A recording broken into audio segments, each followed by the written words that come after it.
All-Star Toyota presents Off the Bench with Jacob Hester and T-Bob Hebert. Yeah! Off the Bench with Jacob Hester and T-Bob Hebert. They said I gotta come off the bench. Now, here's Jacob Hester and T-Bob Hebert.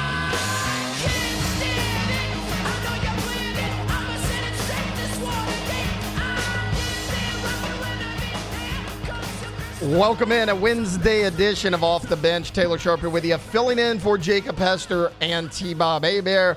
Look, there's a lot to cover. The LSU baseball team and men's basketball team were both in action last night. Both left a lot to be desired. We will certainly get into that in our next segment. We got Alondra Villarreal on audio. We got Cassie Spazzali on the video board. And look, as we do every day, let's go around the room and get a little vibe check. How we doing this morning, Alondra? Baseball game ended a little too late for my liking. Yes. And I'm feeling the residual effects of it. That'll happen with 20 runs. You know, that tends to happen. Yeah, and also 3 hour and 45-minute game ish, I would say. Yeah, and then the post game didn't end until like 11 o'clock. So you gotta let Doug and Buzzy know, like, guys, wrap this thing up. I tell them. What are we them. doing? So they actually all did a pretty good job of like trying to get out of there. Like Doug and Buzzy did great. Bill and Jay, they didn't go too long on the interviews, so it was just a late one. Cassie, how are we feeling? Are we in a better mood today than Monday morning? I'm in a better mood, but like I'm still tired. I'm just not a You're like, I'm in a better mood, just not a good one. No, I'm in a better mood. I'm just tired. Like it's not a bad mood. I'm just not a morning person. Hopefully we can have a little fun today. Something I want to do at 8:30. So I'll just go ahead and lay out the entire show. In just a second, I want to hit on the position breakdown that I've done every day leading up to spring practice, which does begin on Saturday. I want to hit the wide receiver room. There's a lot to be excited about there.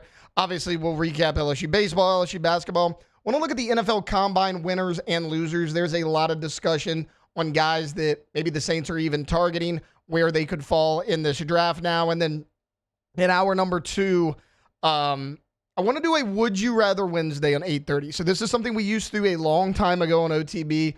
We kind of got away from it for whatever reason, but I want to have a little fun, kind of get away from the sports a little bit at 8:30. And then at 9 o'clock, we're going to talk more Saints.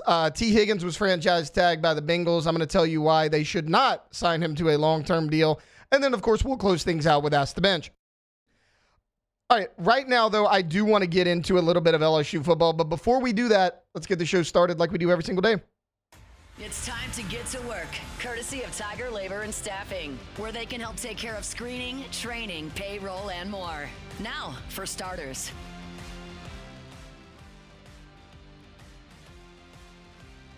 Okay, so like I mentioned, every single day here, through the rest of the week, I want to do one position breakdown going into spring practice.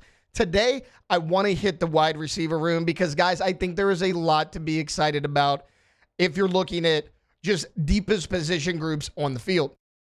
Because you have a lot of returners there as well. This time last year, wide receiver was a big question mark. You had Kyron Lacy coming back, but he was kind of that wide receiver 3 behind Malik Neighbors and Brian Thomas Jr. You didn't have a guy where you were like, hey, can we go out there and count on this guy each and every Saturday? You have some of those guys this year. Obviously, the first name I'm going to mention is Aaron Anderson. He's your leading receiver returning in terms of yards. Like, he had 884 yards, 5 touchdowns a year ago. Xavier Thomas, he caught some nice balls. You actually used him in the backfield a lot in the running game as well, and we know what he can do in special teams. Obviously, Chris Hilton's back. That's a big one. Late in the season, we were waiting all year long for Chris Hilton to get healthy. He did that, and he did it in a big way. If you remember in that Oklahoma game, when Garrett Nussmeier came back from that injury, he hit not 1 but 2 deep touchdown passes to Chris Hilton Jr. That was the main problem with the offense a year ago, right? You didn't have that bona fide deep threat. Kyle Parker, who is also coming back, kind of became that guy a little bit. I mean, remember the first long pass for a touchdown that Nussmeier hit last year was against UCLA. It was down the right sideline. That was to Kyle Parker, but after that game, he goes down with an injury. He does not return for the remainder of the season. So you're really like, okay, Kyle Parker just got injured. We're waiting for Chris Hilton Jr. to come back from an injury. So you didn't really have a deep threat in this offense. I think that's entirely different this year because, again, Chris Hilton is back. He has the ability to take the top off of defenses. He had another touchdown against Baylor. He was excellent in that game as well. So Hilton's going to be your guy. He's going to get the first crack at being that deep threat receiver. I think Aaron Anderson lives in the slot a lot like he did a year ago. So kind of the four guys in terms of experience that you have back from last year's team.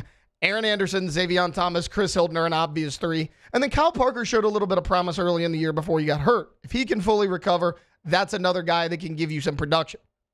As far as the transfers go, this is where I get excited.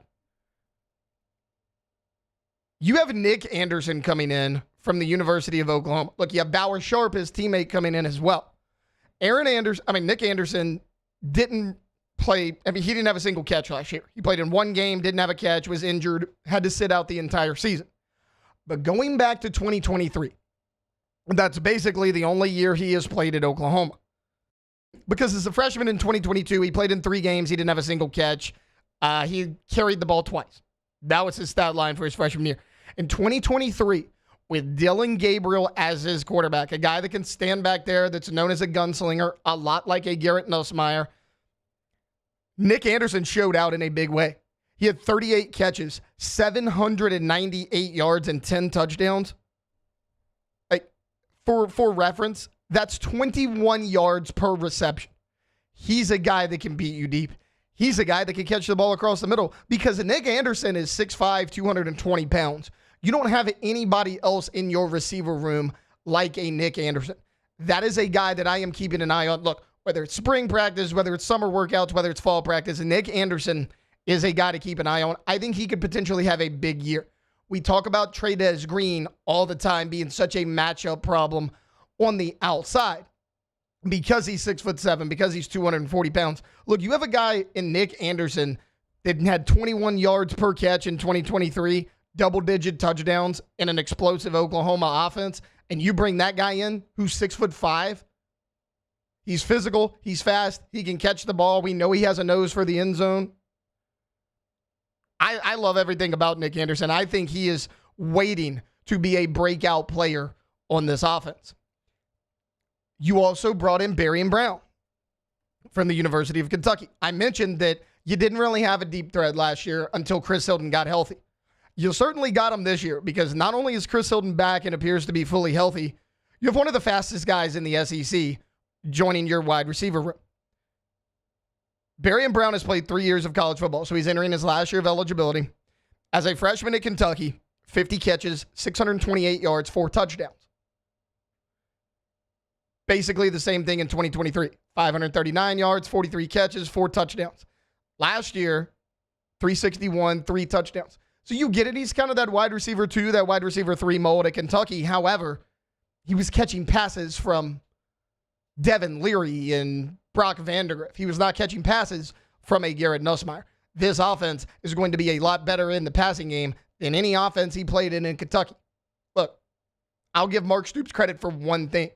Mark Stoops always has a solid running game. He always has a physical defense. His passing games have struggled. That has been his Achilles heel at Kentucky, which is why he's lifted Kentucky. He's never gotten them over that hump, though.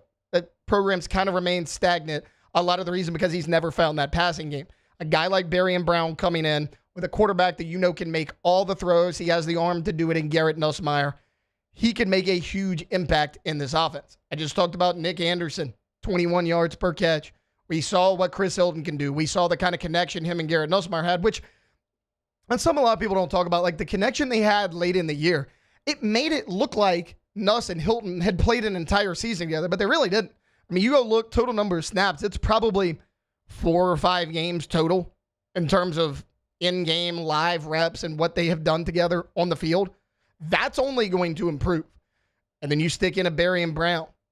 Barian Brown set the record for return touchdowns in the SEC. He's going to be one of your returners. We talk about a month or so ago, like LSU all of a sudden has an embarrassment of riches at the returning game.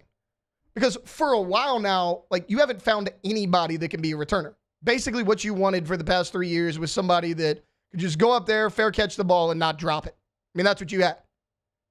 Whether it was Greg Clayton back there or a Jack Besh back there or Javen Nicholas. I mean, these were guys that weren't exactly burners, weren't exactly going to return the long ones, but you just hoped that they would be sure-handed. You have Xavier Thomas.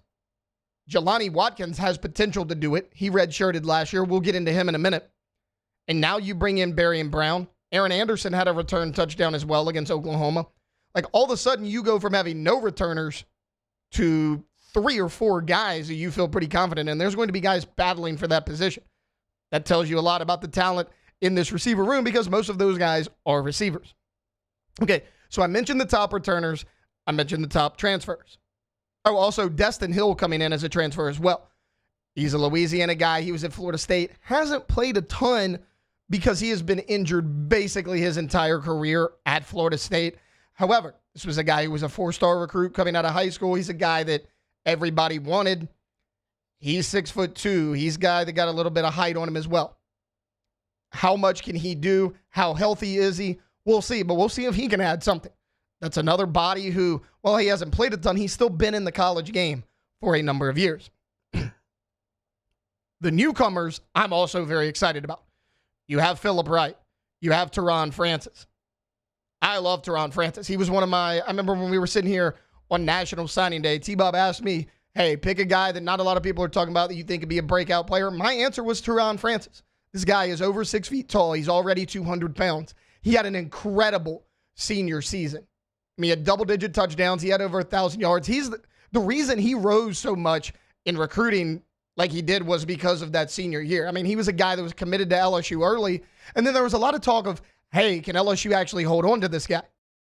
Or is he a guy that, because he's gaining so much attention nationally from other programs, may look elsewhere? He ultimately decided to stay. I think he has potential to be a really, really good football player.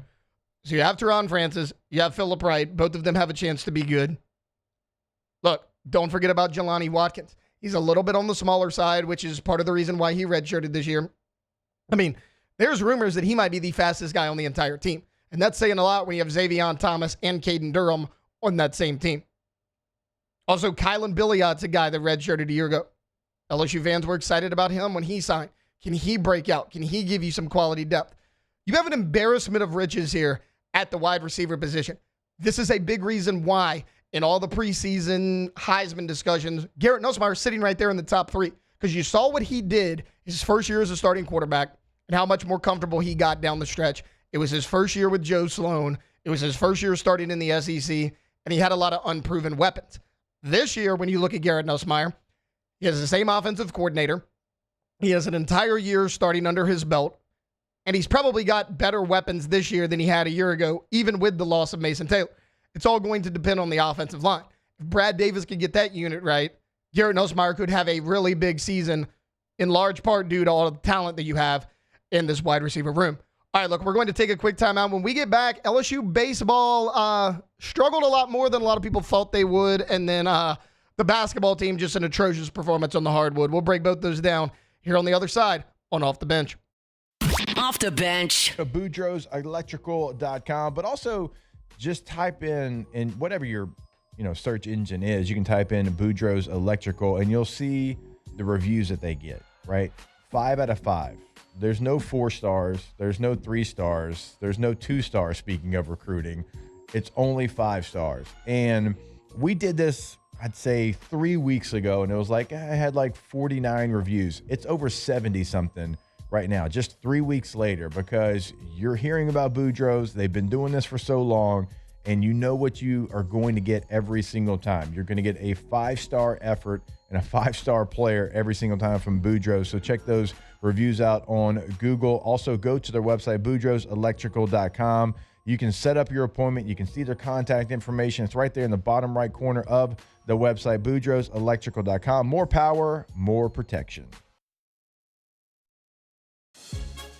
There's never been a better time to catch a John Deere deal from the crew of Sunshine. Ask us about our low monthly payment options on our tractor packages and let the good times roll. With equipment strong enough to power one of the world's largest celebrations, we've got your needs covered too. Learn more about what it means to be powered by Sunshine at sunequip.com. Some restrictions apply. See dealer for details. Offer ends March 5th, 2025. At Atmos Energy, our Smart Choice solutions help customers save energy and emissions with rebates up to $500 off high-efficiency natural gas appliances, smart thermostats, and weatherization upgrades. Together, we're fueling our energy future. Gulf Coast Bank and Trust is giving our customers the power to bank anywhere, anytime during this challenging event. And we're right there with you. Our mobile banking app is a smart way to manage your money and time. Gulf Coast Bank and Trust, the bank that cares about you.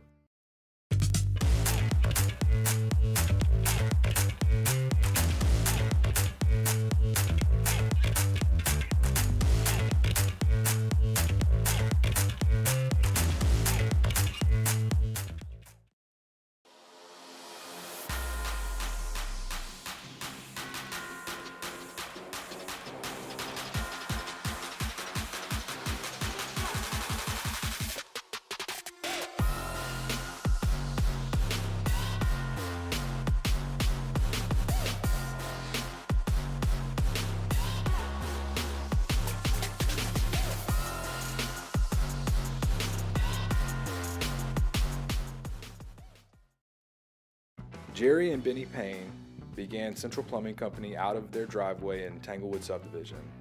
50 years later and 4 generations down the road, we continue to serve Baton Rouge and the surrounding areas for all of their plumbing needs. Residential, commercial, industrial, or hospitality, Central Plumbing is here 24/7, 365. We want to thank our customers, family, and friends for 50 years of success. And looking forward to 50 more. At Auctioner, we know healing is a team sport. That's why we've partnered with world-renowned orthopedic surgeon Dr. James Andrews to create the Auctioner Andrews Orthopedics and Sports Medicine Institute. Whether you're a professional athlete or a weekend warrior, our team of specialists are dedicated to getting you back in the game. So whatever your reasons are for reaching your personal best, we've only got one: you. Auctioner Andrews Institute. Long live you. Family owned and community driven. Service Chevrolet Cadillac, a legacy you can trust since 1972.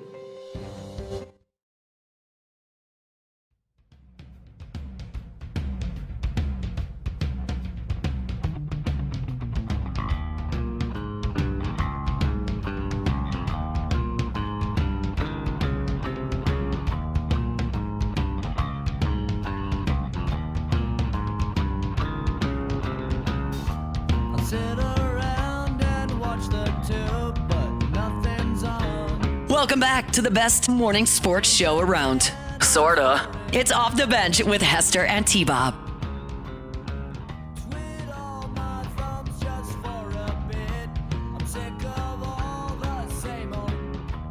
Welcome back in. Wednesday edition of Off the Bench. Taylor Sharper with you, filling in for Jacob Hester and T-Bob Hebert. Crap, I went early. I never like to cut off the beat. I went early. That's on me, guys. It's fine. It's look, rough start to the morning, apparently. That one's on me. Okay, look, teased to going in the break there a little bit. LSU baseball and basketball were in action last night. We'll get to baseball first because, unfortunately, it was a lot more interesting of a game. So we talked about it a little bit in the opening segment. LSU wins that game 11-9 in a game that they were basically trailing for about 80 to 85% of that game. If you missed it, we'll give you a little bit of a recap. So like he has most of the midweek games, Connor Ware gets the start, and it's about as bad of a start as you could have. In the first inning, it looks like it's going to be pretty clean, right? You have that out. He gets a strikeout. Cade Arambidi drops the third strike. He throws it to first. It's a throwing error. Not only does that guy get on base, he gets all the way to third on that one throwing error. You wind up giving up 3 runs in the first inning. The errors are going to become an issue. Later in the game, what did we see? We saw Stephen Milam make a great play at second. He tries to throw the relay to first. He one-hopped it. It got by Jared Jones. That guy advanced to base. Chris Stanfield, probably the fastest guy on the team. He underran a ball. It went over his head in deep center field. That allowed runners to go. Jake Brown in right field kind of slowed up. I guess Jake Brown thought that the ball was deeper than it actually was because he tried to speed up at the last minute, grab it. That was another error. I mean, it was blunder after blunder for this LSU team. They wound up being down 7-1 after the first 3 innings of this game. I mean, it looked like North Dakota State was going to absolutely run away with this game. But a few things happened. One, they pulled Cade Arambidi, who was behind the dish, and they put in Luis Hernandez in the 5th inning. I think Cade Arambidi is a talented player. He actually hit a home run to get LSU back in this game. He kind of sparked them offensively. I think he's a good hitter at times. I think he has power. I think he has a chance to be a talented player. Right now, at this point in his LSU career, he's not a very good catcher defensively. We saw a number of pass balls. And even the ones that were borderline wild pitches, at this level of ball, you have to make those stops. Multiple runs were scored last night because of Cade Arambidi not stopping, if you want to call it a wild pitch, pass balls, whatever you want to call it. Cade Arambidi did a poor job of that last night. When you put in Luis Hernandez, it was a lot cleaner. I think that Luis Hernandez is going to wind up being the everyday weekend catcher, which is weird because I came in here Monday and was like, hey, I'm okay with 2 catchers. If you want to play Cade Arambidi on Saturday, I'm okay with. I'm still fine with it as long as he doesn't have a performance like he did last night. When you look at Luis Hernandez, it makes sense, right? He's an older guy. He's been in college for a number of years. He's a lot more polished behind the plate. Sure, Arambidi had the home run, but he struggled mightily. So in the 5th inning, they put in Luis Hernandez. Also, they put in Chandler Dorsey. It's the first time we saw him this season. He threw 2 scoreless innings in his LSU debut. Zach Cohen comes in. He took over. He fired 2 2/3 innings. He had shutout ball, just 1 hit.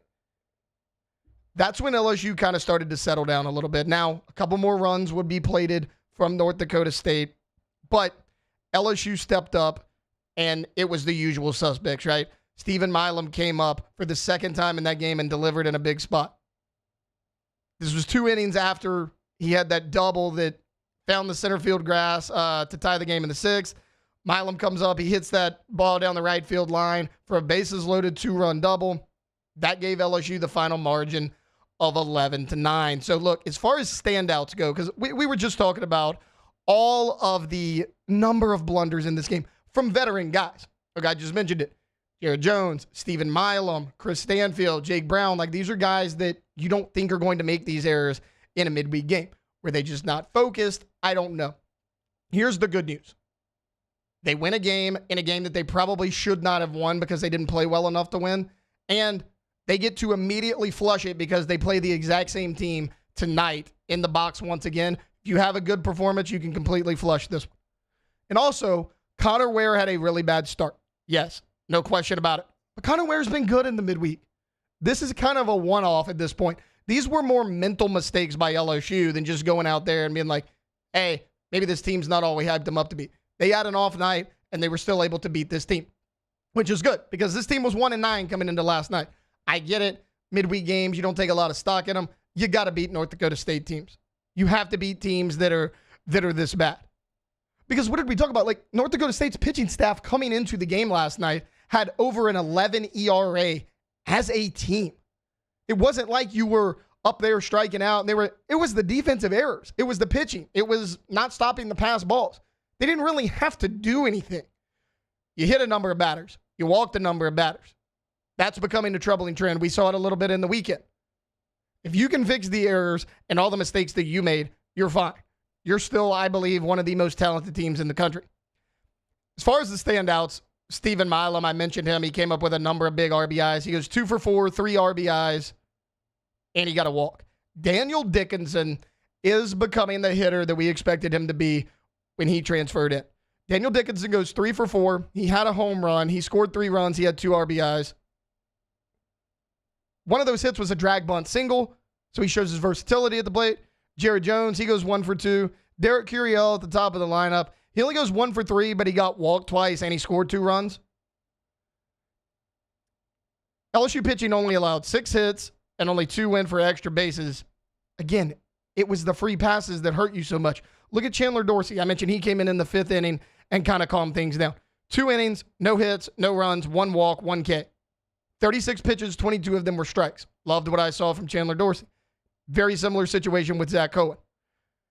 Also, I said it a little bit on Monday. I'm going to say it again. You have found the closer on this team.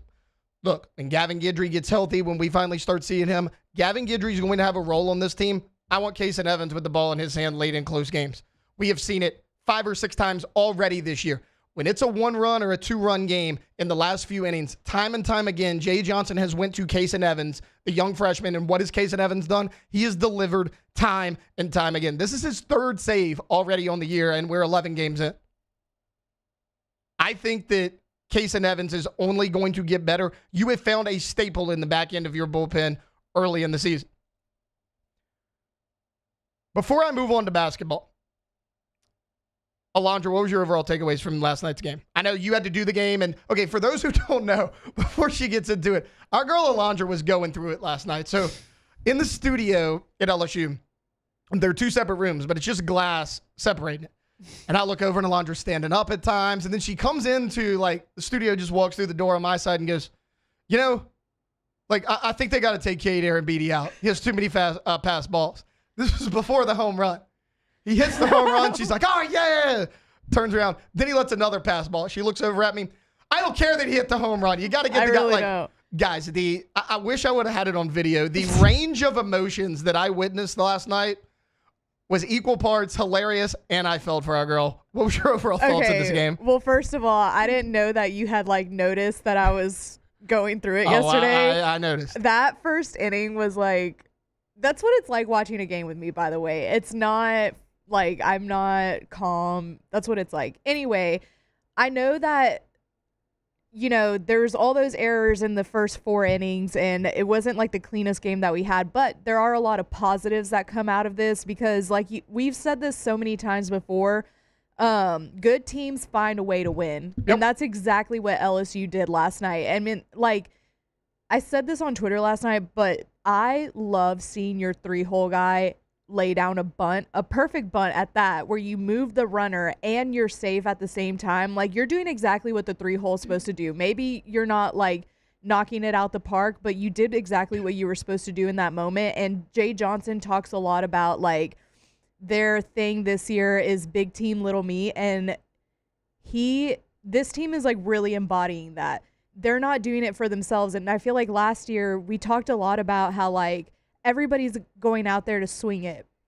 And Gorilla Ball is great. It's so much fun. But you got to find a way to win these games. When you're down 7, I think was, like, the biggest. Yeah, after, like, 4 innings, right, too. So, like, you got the life knocked out of you early in the game. Like, immediately. Chip away little by little as much as you can. It doesn't have to be a grand. The 2-run bomb by Cade Aaron Beatty is great.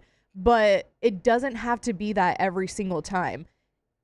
So I think that there's a lot of positives that came out of this insane game. Not the best game from Connor Ware, but like you said earlier, he's been okay in the midweek.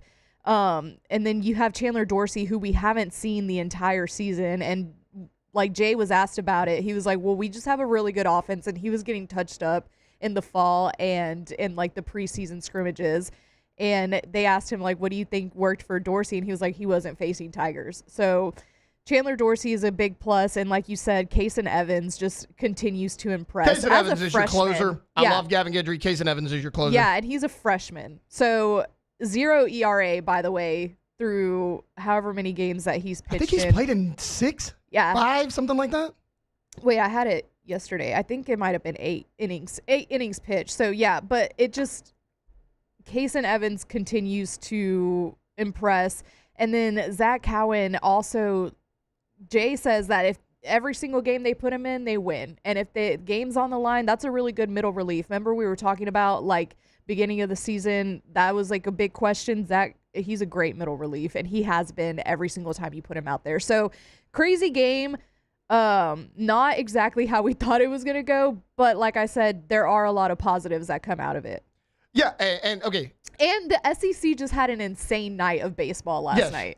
Like, everybody was getting upset, including the Aggies. Well, I'm not even going to call it an upset at this point. Yeah, fair. To your point, though, we talk about it all the time, and I talk about it in football. Look, I keep going back to the college football playoff when you say, hey, good teams find different ways to win games, even when you may not have your best stuff.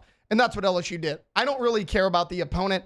I get it. Yeah. North Dakota State's not good. These were mental errors. But what do you do when the game's on the line?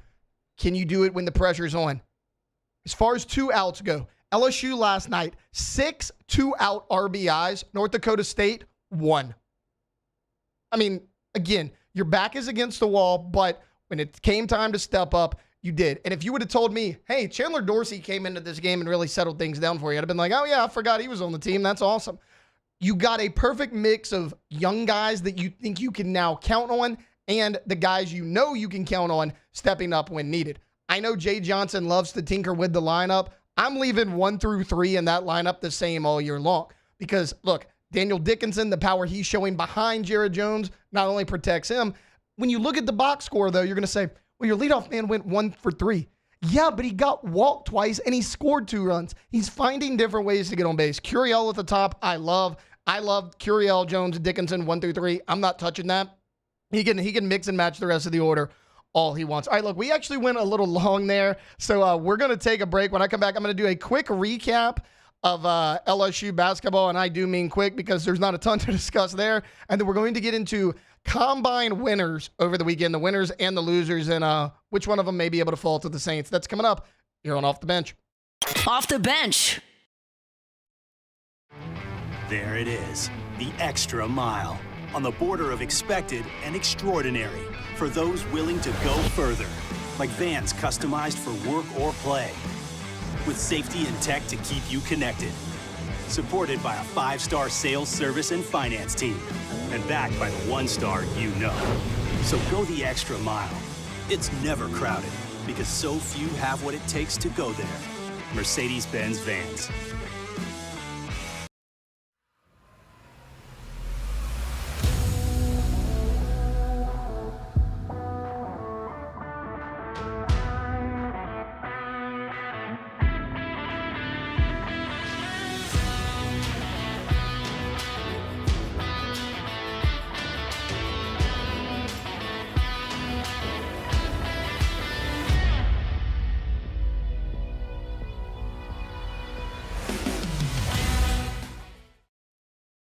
Jerry and Benny Payne began Central Plumbing Company out of their driveway in Tanglewood subdivision. 50 years later and 4 generations down the road, we continue to serve Baton Rouge and the surrounding areas for all of their plumbing needs. Residential, commercial, industrial, or hospitality, Central Plumbing is here 24/7, 365. We want to thank our customers, family, and friends for 50 years of success. And looking forward to 50 more. At Auctioner, we know healing is a team sport. That's why we've partnered with world-renowned orthopedic surgeon Dr. James Andrews to create the Auctioner Andrews Orthopedics and Sports Medicine Institute. Whether you're a professional athlete or a weekend warrior, our team of specialists are dedicated to getting you back in the game. So whatever your reasons are for reaching your personal best, we've only got one: you. Auctioner Andrews Institute. Long live you. Family owned and community driven. Service Chevrolet Cadillac, a legacy you can trust since 1972.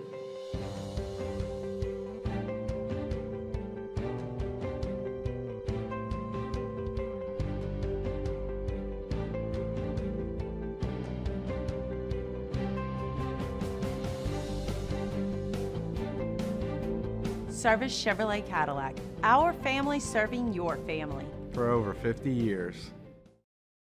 Crime has serious consequences, but anyone can make a mistake. If you find yourself in trouble with the law, know that you have rights, and it's okay to demand them. The law offices of O.C. Brown are here to protect you and your rights. Felony or misdemeanor, DUI or drug charge. No matter what crime you're accused of, you still have rights. Let the law offices of O.C. Brown uphold them. Call 225-343-1111. Your law firm for a lifetime. When it comes to choosing energy for your family and your home, make the smart choice with natural gas. You can count on efficient and affordable natural gas to keep you comfortable and reduce your environmental impact to help protect our planet. Together, we're fueling our energy future. Atmos Energy. Looking for the ultimate game day experience? Come to the Queen Casino in Baton Rouge.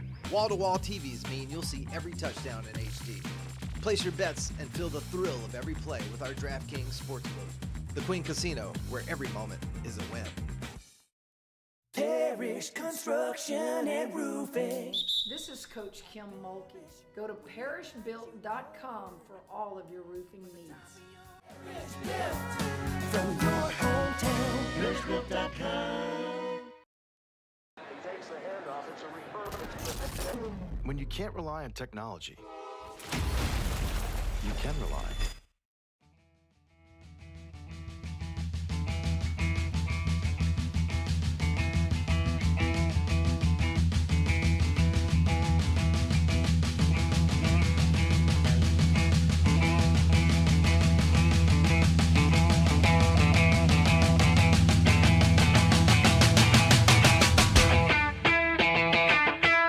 Welcome back to more sports talk with some other stuff mixed in. Off the bench with Hester and T-Bob. It's a dunking guy. Feels like Jordan's good. Feels like maybe somebody else needs to go to yourgoodwood.com and check out what they've got for you. Check out some tea situations and different things because, I don't know, don't love the energy coming out of some people there. Yourgoodwood.com. Click to schedule your appointment today online. Yourgoodwood.com.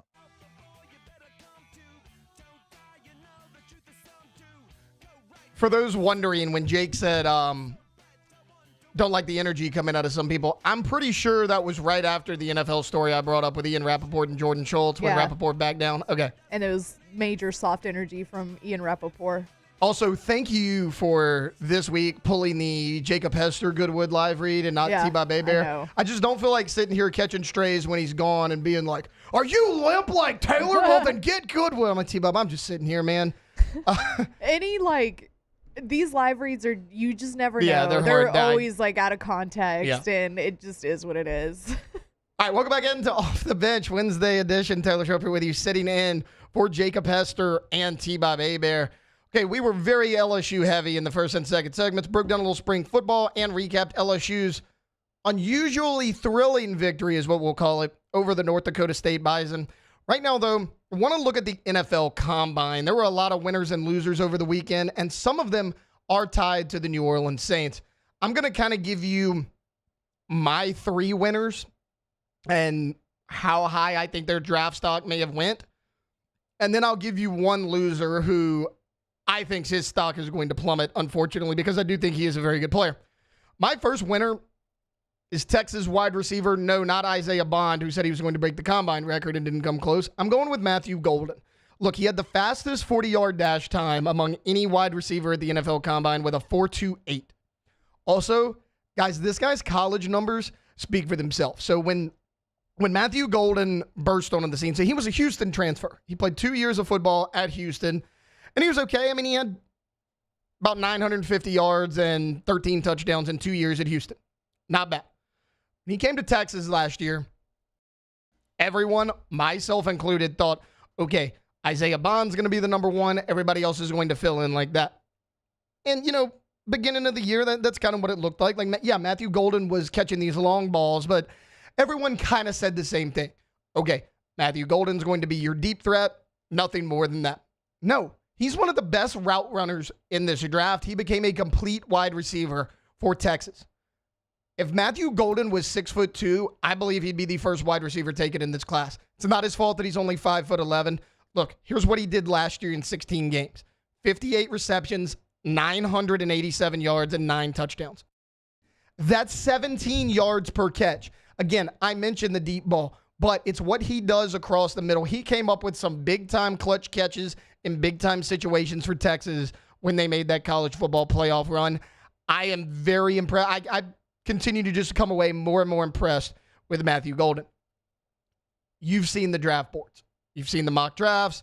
All the insiders say that Tetaroa McMillan out of Arizona State is going to be the first wide receiver taken.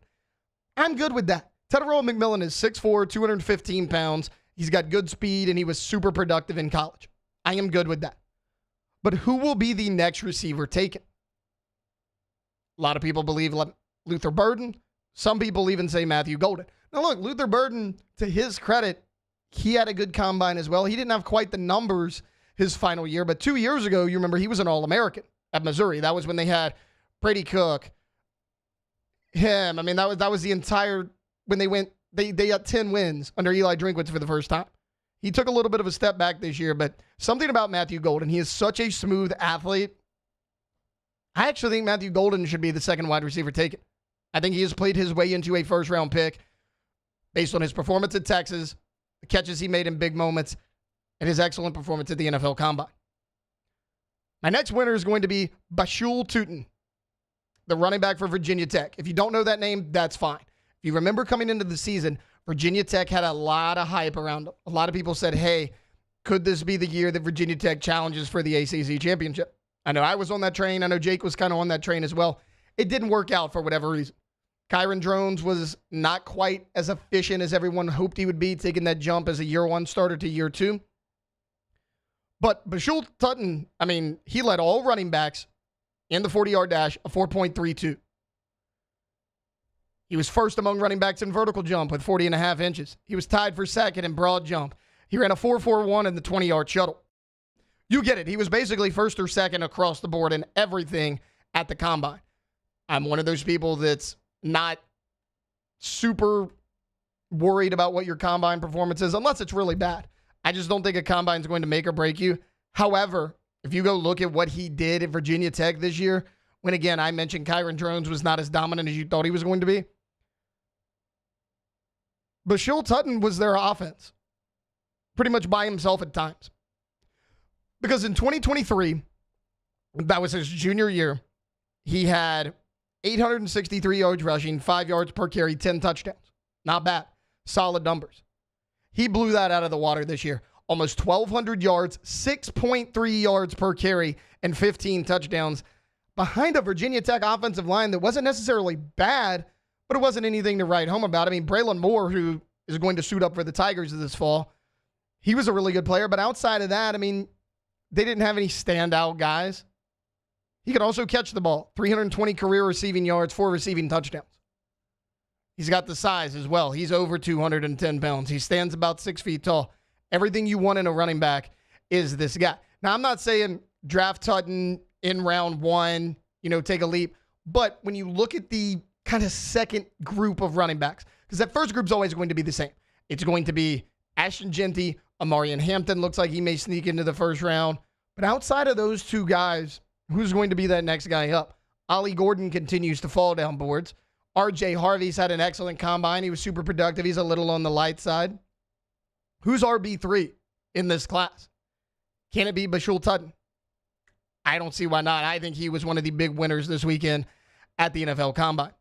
My last winner is a guy that people here in Baton Rouge are very familiar with. It's Landon Jackson out of the University of Arkansas. If you remember, Landon Jackson was here for 2 years, struggled with injuries, couldn't really get on the field, was pretty raw when he came out of high school. He went back to his home state school in Arkansas, and he really shined. And this is a guy that has always had the size. He's 6'6", 264 pounds. He ran a 4.68 and had a 40.5-inch vertical jump at 6'6", 264 pounds. Let me tell you just how rare that is. Jackson is one of just 4 players since 2003 to weigh more than 260 pounds, jump higher than 40 inches in the vertical. The other 3 players, Mario Williams, who was the number 1 pick in 2006, Myles Garrett, who was the number 1 pick in 2017, and Shamar Stewart at Texas A&M this year, who's a projected first-round pick. That's the company that Landon Jackson's in. And when you go look at what he did in college, his numbers back it up. You're saying, okay, a 6'6", 265-pound guy ran a mid 4.6. What's he going to do off the edge? A lot. His career in college speaks for itself. His first year at Arkansas, 3 sacks, 4 tackles for a loss, but he got even better. His next year, 2023, 14 tackles for a loss, 6.5 sacks. Pretty much same thing this year. 10 tackles for a loss, 6.5 sacks. He had 16 sacks in 3 years at Arkansas. That is super productive. When you have a guy like that at that size, able to come off the edge, who if he puts on a little bit of weight can maybe slide inside depending on your scheme, and that athleticism, Landon Jackson's going to continue to rise up draft boards. Is he going to be a first-round pick? No. Can he be a round 3, maybe even a round 2 pick? Sure. If he continues to trend upwards like he is. Now, my weekend loser is going to be Oregon quarterback Dillon Gabriel. And I hate this because I think Dillon Gabriel is a very talented player. Here's the problem. Dillon Gabriel is 5'11", 200 pounds. That's obviously undersized for NFL standards. But he struggled at the combine in the throwing portion with ball placement. He didn't have consistency. His accuracy was kind of all over the place. That happens. But if you're coming in at 5'11", you gotta be almost perfect in the passing drills, and he wasn't. And unfortunately for him, I think that's going to cost him draft position. Because I think 2, maybe 3 quarterbacks are going to go in the first round, depending on what happens with Jackson Dart. So your top 3 is going to be Cam Ward, Shedeur Sanders, Jackson Dart. That's pretty much consensus across the board. Where did Dillon Gabriel fall? He's a lot like Tutton, who helped his stock in that second tier of running backs. Gabriel's kind of dropped. Because could it be Quinn Ewers? Is it going to be Will Howard? Who's going to be in that second group? Dillon Gabriel was right there in that group, but unfortunately, because of a really bad combine, I think he's going to drop. I think you're going to see other guys that were maybe a little bit lower on draft boards, like a Max Brosmer. I think he could get drafted before Dillon Gabriel. Max Brosmer is 6'3", 6'4". He had a good showing at the NFL Combine. So as productive as Dillon Gabriel has been at 3 different stops, he was great at UCF. He was in the Heisman Trophy conversation at Oklahoma. They moved on from him, and he was a Heisman finalist and played for the number 1 team in the country for the majority of the year at Oregon. So he's been productive in 3 different offenses at 3 different places. Unfortunately, he's undersized, and he had a bad combine. You can do one of those things. Doing both is really hard. I think his draft stock is going to struggle, which is unfortunate because I think Dillon Gabriel is actually a pretty talented player.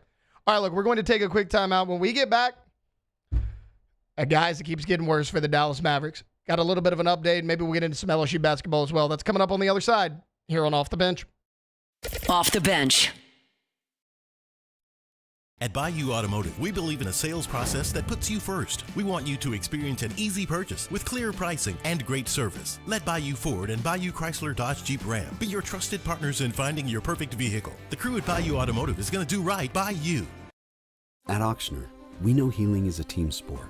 That's why we've partnered with world-renowned orthopedic surgeon Dr. James Andrews to create the Auctioner Andrews Orthopedics and Sports Medicine Institute. Whether you're a professional athlete or a weekend warrior, our team of specialists are dedicated to getting you back in the game.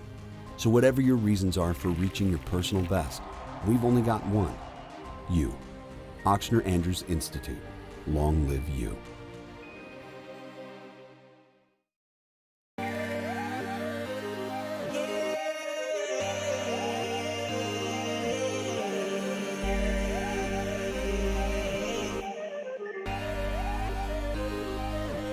You gotta believe in a dream. Believe. You gotta believe in a dream. Believe. You gotta believe. My whole team on wild. At Bayou Automotive, we believe in a sales process that puts you first. We want you to experience an easy purchase with clear pricing and great service. Let Bayou Ford and Bayou Chrysler Dodge Jeep Ram be your trusted partners in finding your perfect vehicle. The crew at Bayou Automotive is going to do right by you. Jerry and Benny Payne began Central Plumbing Company out of their driveway in Tanglewood Subdivision.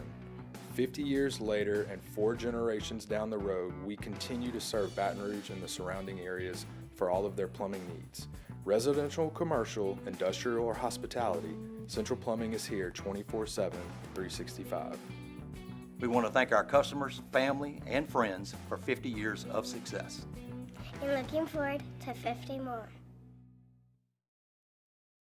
Crime has serious consequences, but anyone can make a mistake. If you find yourself in trouble with the law, know that you have rights, and it's okay to demand them. The law offices of O.C. Brown are here to protect you and your rights. Felony or misdemeanor, DUI or drug charge. No matter what crime you're accused of, you still have rights. Let the law offices of O.C. Brown uphold them. Call 225-343-1111. Your law firm for a lifetime. Family owned and community driven. Service Chevrolet Cadillac, a legacy you can trust since 1972.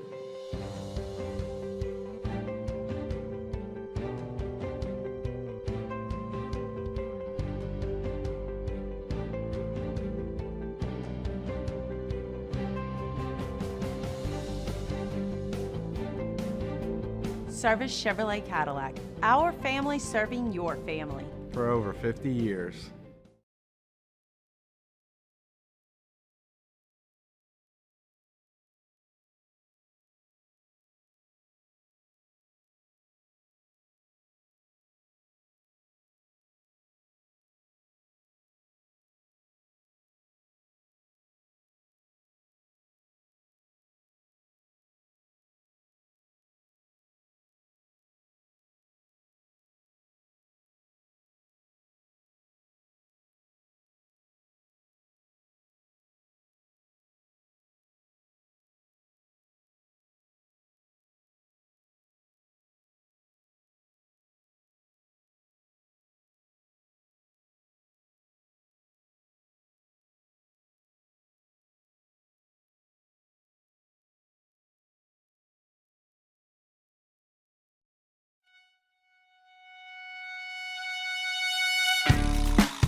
Back to sports talk. Maybe. Off the bench. All right, welcome back in. Final segment, hour number 1, Wednesday edition of Off the Bench. Taylor Sharp here with you. A little bit of a shorter segment here. Look, I want to recap real quick LSU basketball. Don't want to spend a ton of time on it because, guys, they lost by 31 points last night to the Kentucky Wildcats. Some idiot set up here yesterday and said, man, Kentucky's lost 3 of their last 5 games. They haven't really looked good. LSU's not going to win. Can they make it a game? Well, whatever idiot said that couldn't have been more wrong. They got absolutely blown out. It was a 27-point lead for Kentucky at halftime. And honestly, when you look at the box score, it's actually worse than the box score tells you, if you can believe that. So they finish with shooting 27% from 3. They were 0 for 8 at halftime at 3-pointers. Cam Carter actually came out in the second half and went 4 for 6 from behind the arc. He was actually really good in the second half. It was too little too late there. You saw a good bit from Robert Miller. That might be the only positive takeaway I can have. Because look, as good as Cam Carter is, it doesn't really matter if he plays good or bad at this point because, one, you're so bad around him that his performance really doesn't matter. Secondly, he's gone after this year. At this point in the season, you're looking ahead to the future because there are no postseason aspirations for you whatsoever. I mean, that ship has sailed a long time ago. Robert Miller is a 6'10 freshman. He shot 7 of 11. He had 15 points, and he poured in 8 rebounds as well. He's a guy that hasn't been in the starting lineup a ton. He did get the start last night, and he played the majority of the game. That might be the only positive I can take away from this game. I mean, Damian Collins is usually a somewhat consistent scorer. He had 2 points last night. You only had 3 guys in double figures. You had Robert Miller with 15, Cam Carter with 14, Jordan Sears, who only played 19 minutes. I still really can't figure out why they're doing that. He had 13 points off the bench. That's it. Now, for what it's worth, Corey Chest and Victorious Miller did not play in this game. Chest actually didn't play on Saturday as well, but Victorious Miller and Corey Chest missed this game due to injuries. Matt McMahon said that he expects them back on Saturday. I don't know how much it matters, but as far as the young guys go, Robert Miller by far the biggest bright spot. Curtis Givens, he struggled again. He went 0 for 5 from the floor, 0 for 3 from behind the arc. He finished with 2 points. Outside of Robert Miller, again, there's not a ton of positives you can take away from a game like this. Because again, while Kentucky is 20-10, they're 9-8 in conference, they're number 19 in the country. They came into this game struggling. I mentioned that every game, 4 of the last 5 games, they're 2-3 in the last 5 games, but 4 out of the last 5 games, they've allowed 80 points or more. LSU put up 64. They had 23 points at halftime. Just an abysmal shooting performance from what is frankly not a very good basketball team. Okay, before we get out of here for hour number 1, I want to mention a quick story coming out of the Dallas area. You know, I just hate to pour on to the Dallas Mavericks, but Nico Harrison is proving just how bad of a deal that Luka Doncic trade was.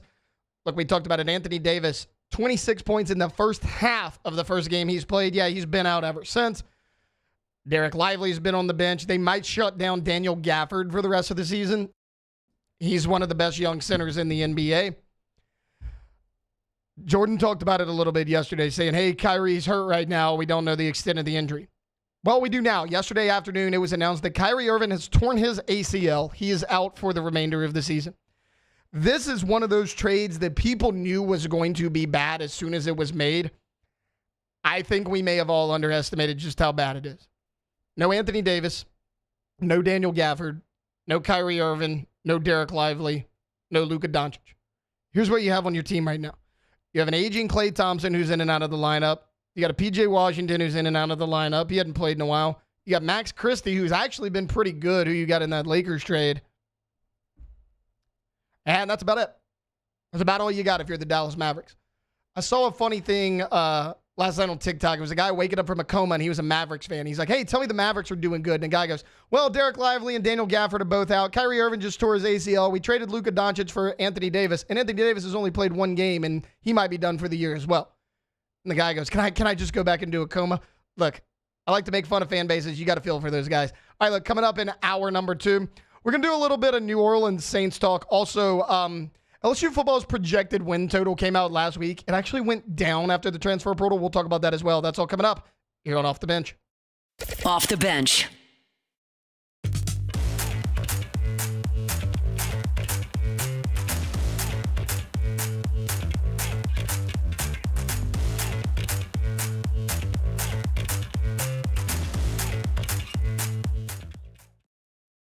The Windsor Senior Living Community in Mandeville, Louisiana is a beautiful, vibrant apartment community geared toward seniors.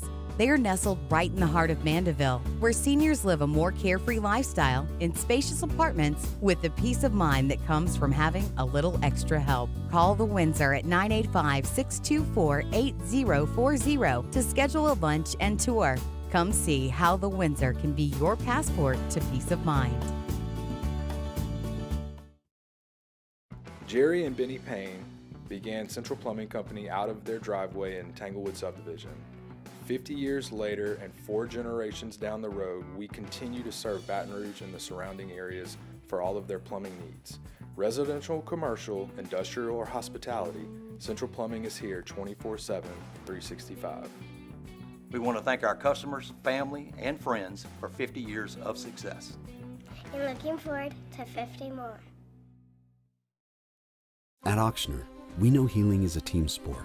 That's why we've partnered with world-renowned orthopedic surgeon Dr. James Andrews to create the Auctioner Andrews Orthopedics and Sports Medicine Institute.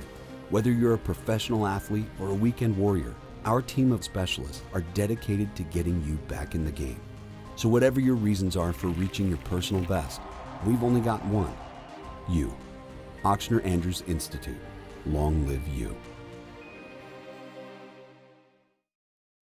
Family owned and community driven. Service Chevrolet Cadillac, a legacy you can trust since 1972.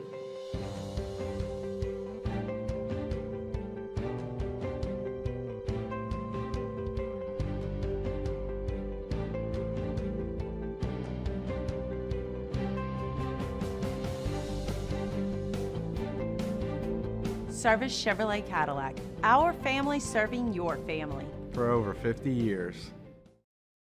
Crime has serious consequences, but anyone can make a mistake. If you find yourself in trouble with the law, know that you have rights, and it's okay to demand them.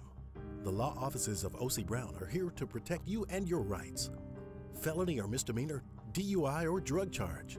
No matter what crime you're accused of, you still have rights. Let the law offices of O.C. Brown uphold them. Call 225-343-1111. Your law firm for a lifetime. At Atmos Energy, our smart choice solutions help customers save energy and emissions with rebates up to $500 off high-efficiency natural gas appliances, smart thermostats, and weatherization upgrades. Together, we're fueling our energy future.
All-Star Toyota presents Off the Bench with Jacob Hester and T-Bob Hebert. Yeah! Off the Bench with Jacob Hester and T-Bob Hebert. Hey, they said I got to come off the bench. Now, here's Jacob Hester and T-Bob Hebert. Welcome in, hour number 2, Wednesday edition of Off the Bench. Taylor Sharp here with you, filling in for Jacob Hester and T-Bob Hebert. They are out all week long, and guys, we are rolling right along here on this hump day. Give you a little recap of hour number 1. We opened up talking LSU spring football. They will be back on the practice field on Saturday. LSU had a surprisingly interesting baseball game against North Dakota State. We broke that down as well. Unfortunately, we did have to talk a little LSU basketball, and I gave you the combine winners and losers of this past weekend's NFL Combine. Right now, though, I want to kind of shift back towards LSU football a little bit. As last week, LSU's projected win total came out by multiple odds makers, and I have an issue with this. So if you remember, right after National Signing Day, they do, the way too early top 25, the projected win totals, the Heisman favorites, they do it all. And LSU's win total was 9.5. Since then, LSU has signed the number 7 recruiting class in the country, so a top 10 class. They cleaned up nicely in the transfer portal, added 16 transfer portal additions who are all going to play significant time on this football team. That gave them the number 1 transfer portal class in the entire country. LSU's projected win total has actually dropped to 8.5.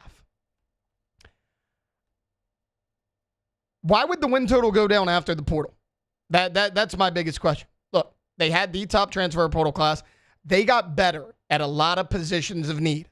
I opened the show today talking about the wide receiver position, how much deeper it is from a year ago. Not only do you return production in Aaron Anderson, Chris Hilton Jr., Xavion Thomas, you added Nick Anderson, a 6'5 wide receiver from Oklahoma that everybody wanted. You added Barrion Brown, one of the fastest players in the SEC. You're also going to move Trey'Dez Green around. You lost Mason Taylor. He was so reliable at tight end. What do? You go get not 1, but 2 transfer portal tight ends in Bauer Sharp and Donovan Green. Bauer Sharp's going to be kind of your do-it-all tight end. Donovan Green, blocking specialist. We know how talented and athletic Trey'Dez Green is. You're good there. Sure, you lost a lot on the offensive line. There's no question about it. You lose Garrett Dellinger, Miles Frazier, Will Campbell, Emory Jones. That's awful. The only guy back you had was DJ Chester, who struggled at times at center. However, don't forget, you brought in Braylon Moore from Virginia Tech. I believe Braylon Moore is going to slide into center. That's going to allow DJ Chester to take one of those guard spots. You have Carius Kern coming in. You have 5-star Solomon Thomas coming in. They're both freshmen, I get it, but those are really talented players. You ain't got Josh Thompson from Northwestern. He was one of the highest-ranked offensive linemen in the transfer portal. He's a guy that can play guard or tackle. So while you don't have a ton of returning production, you still have a lot of talent in that room. And that's not to mention a Bo Bordelon who's been here for a number of years, who's waiting to break through, and the other freshmen that you signed in that class. What about your DB room? That was a huge question mark for you.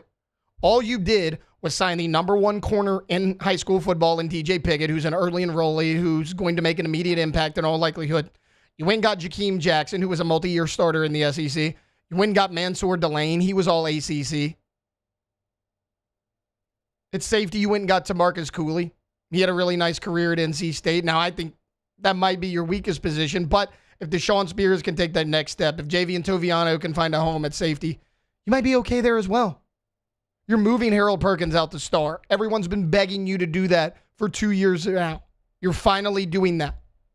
And then you look at the defensive line. I get it. You lost Bo Davis. That is a huge blow. However, this came out before Bo Davis even took a job. You get Jacoby and Guillory back, who was showing promise before that early season injury. Shone Washington's back. I mean, all of these guys are back. Ahmad Bro's another year in. He was a first-year defensive tackle. Dominic McKinley, 6'6", 315 pounds. That's not including the guys you signed in the transfer coming out of high school. Brandon Brown. Zion Williams, Walter Mathis. I mean, these are big-time defensive line recruits. You went and got Sydir Mitchell, the 6'4", 350-pound defensive tackle from Texas. These are guys that are going to make an impact. Again, You have a lot of young, unproven talent, but a lot like the offensive line, you might be a lot deeper in terms of talent. Garrett Nussmeier. Let's not forget about him. We talk about him being in the Heisman conversation going into 2025. He's in his second year as a starter. We talked about the jump that Joe Burrow made year 1 to year 2, that Jaden Daniels made to year 1 to year 2. Not to say that Garrett Nussmeier will or will not do that, but he certainly has the talent to do so because we saw it in flashes last year. LSU returns both coordinators. So Joe Sloan and Garrett Nussmeier are only going to get even more familiar with each other. Sure, the offensive line's a concern, but outside of that, you may have gotten better at every single position. You return your quarterback, you're deeper at receiver talent-wise. You lose Josh Williams at running back, but you sign Harlem Berry and JT Lindsey, two of the best running backs in high school football. We'll see what Caleb Jackson does. Caden Durham's going to be your bell cow in all likelihood. And then again, you look at the defense. Corey Raymond's back. You shored up the DB group. You brought in a lot of talent from the transfer portal. And then when Blake Baker was at Missouri, he took an awful defense and made them respectable his first year. Very similar to what he did at LSU this past year. In Blake Baker's second year at Missouri, he turned them into a top 30 defense overall. Why can't he do that here at LSU? The additions on defense should get people excited. I just talked about D-line, secondary, even the linebacker spot. You got Whit Weeks. West Weeks should be fully healthy. You signed a couple really talented guys at linebacker. Devon Keys showed a whole heck of a lot at the end of the year. He was awesome in that Baylor game. And then again, the more you shore up that group, the more Harold Perkins can just stay at star full time, which I think he's going to have a big impact there as well. There are certainly weaknesses on this team, but you can't tell me that before signing class and transfer portal till now, they've actually gotten worse. And the weirdest thing about it, if you go look at the teams that are actually ahead of them in the SEC in terms of projected win total, Texas 9.5, that's fine. Look, they're going to have a good defense once again. Arch Manning's going to take over at quarterback. He should be able to slide right in there. They still don't have a returning starter at quarterback. Tennessee at 9.5. I thought Garrett Nussmeier was better than Nico Iamaleava this year. I think he certainly has more weapons around him. LSU did better in high school recruiting. They did a lot better in the transfer portal class. Tennessee might have a little bit more of a proven offensive line, but LSU's still talented at that spot. If a couple guys can emerge there, you'll be fine. On defense, they lose James Pierce. He's likely going to be a first-round pick. How are they going to replace that guy? I'm not saying Tennessee is not a talented team, but are you telling me that Tennessee is going to actually be better than LSU this year? I don't see it. I didn't see it last year when everybody said that. We heard it going into last year. LSU is the most overrated team in the SEC. Tennessee is the most underrated team in the SEC. They were so comparable a year ago, I didn't see how any of those can be true. They finished about the exact same way. I see that again. But all things equal, returning production-wise, LSU did a heck of a lot better in recruiting and in the transfer portal. I don't see how you can have Tennessee over them. Alabama at 8.5. Look, Alabama is who they is. I get it. They've won a lot of titles. I understand that. Nick Saban's not there anymore, but who's Alabama's quarterback? It's either going to be Ty Simpson, who's had 3 years to win the job and hasn't done it yet, or true freshman Keelan Russell. Also, Ryan Williams, great player. Without a doubt, the best wide receiver in the SEC. Great, who's going to be next to it? You would thin at the running back position. You lose Justice Haynes. He wasn't a great piece, but he was solid. He was a serviceable player. He went in there. He got some tough yardage for you. He played a lot of the Josh Williams role, which I just talked about yesterday. So again, I'm not sitting here saying that LSU is going to be some juggernaut program, but you're going to tell me that with both coordinators returning, with Garrett Nussmeier back at quarterback for his second year, you get him more weapons on the outside. Your biggest loss on offense, the offensive line, and Mason Taylor. You do about as good of a job as you possibly can to replace the guys you lost. You get two really good players out of the transfer portal on the offensive line, and Braylon Moore and Josh Thompson. You do a good job in high school recruiting. 2 5-stars with Carius Kearns and Solomon Thomas. Bauer Sharp, Donovan Green, Tradez Green. They should be able to be more than okay at tight end. And then on the defensive side of things, you're deeper at D-line than you were a year ago. Look, that's the biggest loss is Bo Davis because he had that defensive line group playing a lot better than they actually were a year ago. Even with the loss of Jacoby and Guillory. You basically had Gio Paez. You had freshman Ahmad Bro. He had really never played defensive tackle up until that point. You had freshman Dominic McKinley, who was super raw. Sharon Washington got in there a little bit. I mean, you had to piece together that thing. You have a lot of talent. You have Brandon Brown coming in. I mentioned Walter Mathis. I mentioned Zion Williams. Zion Williams is 6'4", 330 pounds. Jacoby and Guillory was the only guy you had last year with any experience who looked like that. Now you have Dominic McKinley on top of that. He's a year into the program. Sydir Mitchell's coming in from Texas. Again, I'm not saying that LSU is going to be some juggernaut, that they should be a top 5 team preseason, because I think there are a lot of question marks on this team. But if you're going to tell me that not only did they drop in win total after the transfer portal, but that Tennessee is above them, that Alabama is above them, and we know that for certain, I can't get behind that. Look at the guys in the portal. I mentioned 16 additions. Bauer Sharp, Barian Brown, Michael Van Buren. Hopefully Michael Van Buren won't have to play, but you got a really good quarterback out of the portal. Destin Hill, Nick Anderson, Braylon Moore, Josh Thompson, Donovan Green. That's just on the offense. On defense, Jakeem Jackson, Mansour Delane. Talked about the edge position, losing Braden Swinson and Savion Jones. You added Jamari Butler, Jack Pyburn, Patrick Payton, and you signed Damian Shanklin. And you still have Gabriel Relaford back, who showed a lot of flashes a year ago. Again, I'm not saying that this team's going to be top 5 preseason. But you can't tell me that their win total should have dropped after the transfer portal. I don't agree with that at all. All right, look, we're going to take a quick timeout. When we get back, a mock draft came out for the New Orleans Saints, and a name keeps getting brought up at 9 overall, which I am now fully on board with. We'll get into that here on the other side on Off the Bench.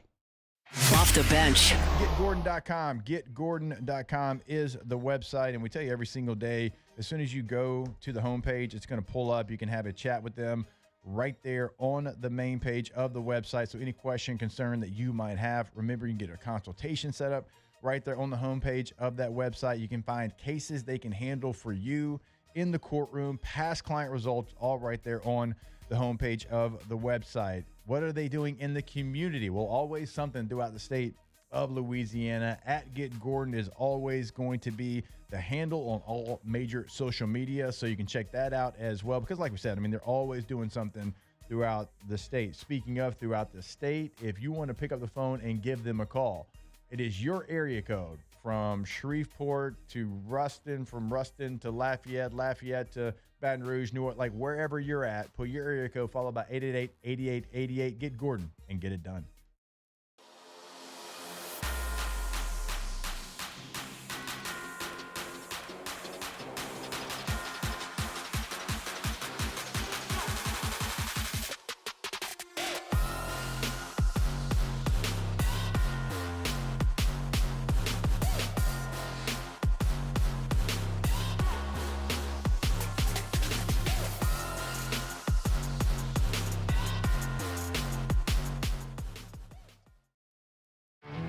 There it is, the extra mile, on the border of expected and extraordinary, for those willing to go further, like vans customized for work or play, with safety and tech to keep you connected, supported by a 5-star sales, service, and finance team, and backed by the 1-star you know. So go the extra mile. It's never crowded, because so few have what it takes to go there. Mercedes-Benz Vans.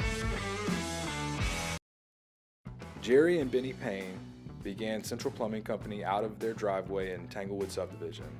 50 years later and 4 generations down the road, we continue to serve Baton Rouge and the surrounding areas for all of their plumbing needs. Residential, commercial, industrial, or hospitality, Central Plumbing is here 24/7. And friends for 50 years of success.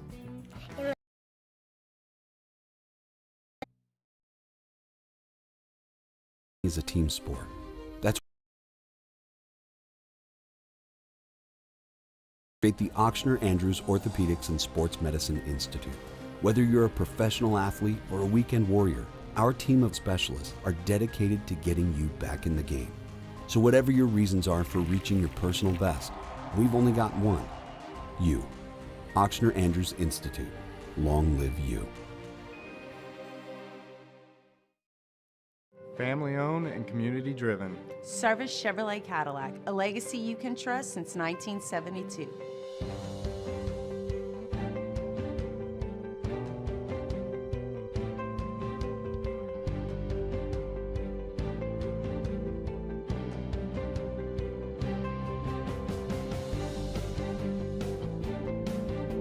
Service Chevrolet Cadillac, our family serving your family. For over 50 years. Crime has serious consequences, but anyone can make a mistake. If you find yourself in trouble with the law, know that you have rights, and it's okay to demand them. The law offices of O.C. Brown are here to protect you and your rights. Felony or misdemeanor, DUI or drug charge. No matter what crime you're accused of, you still have rights. Let the law offices of O.C. Brown uphold them. Call 225-343-1111.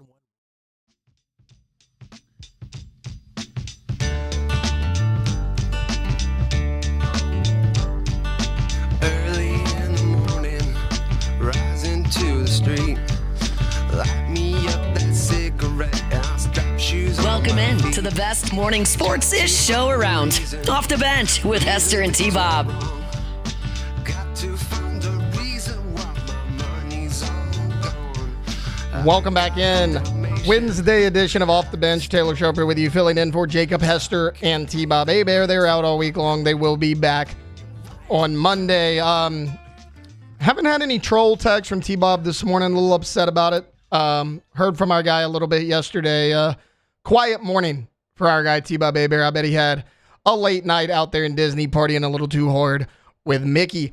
Okay, I mentioned it before we went to break there that the Saints are being linked now in the first round to a player that initially I did not want them to draft, but now I am all in on this. So yesterday we had Nick Underhill on, and he mentioned that he believes right now the Saints are kind of leaning one of two ways. It's either Ashton Genty or Tyler Warren. Well, the Sporting News, they put out their mock draft yesterday. They also have the New Orleans Saints selecting Penn State tight end Tyler Warren at number 9. There's a lot of smoke around this right now. He's about as complete of a tight end as it gets. This makes a ton of sense because of your current tight end situation. Initially, I was like, no, you got to go D-line, maybe a receiver on the outside. I am perfectly fine with going Tyler Warren. As a matter of fact, I'd be thrilled with it. Look at your tight end room from a year ago.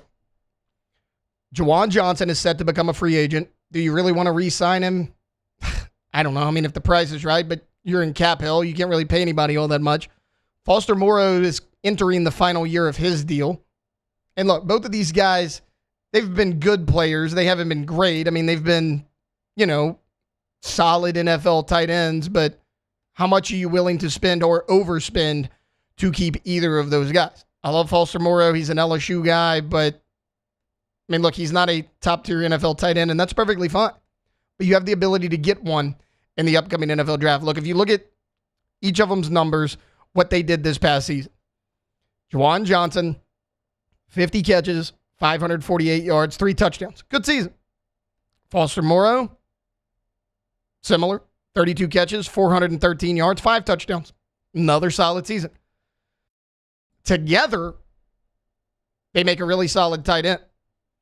However, you got to get under the cap number somehow.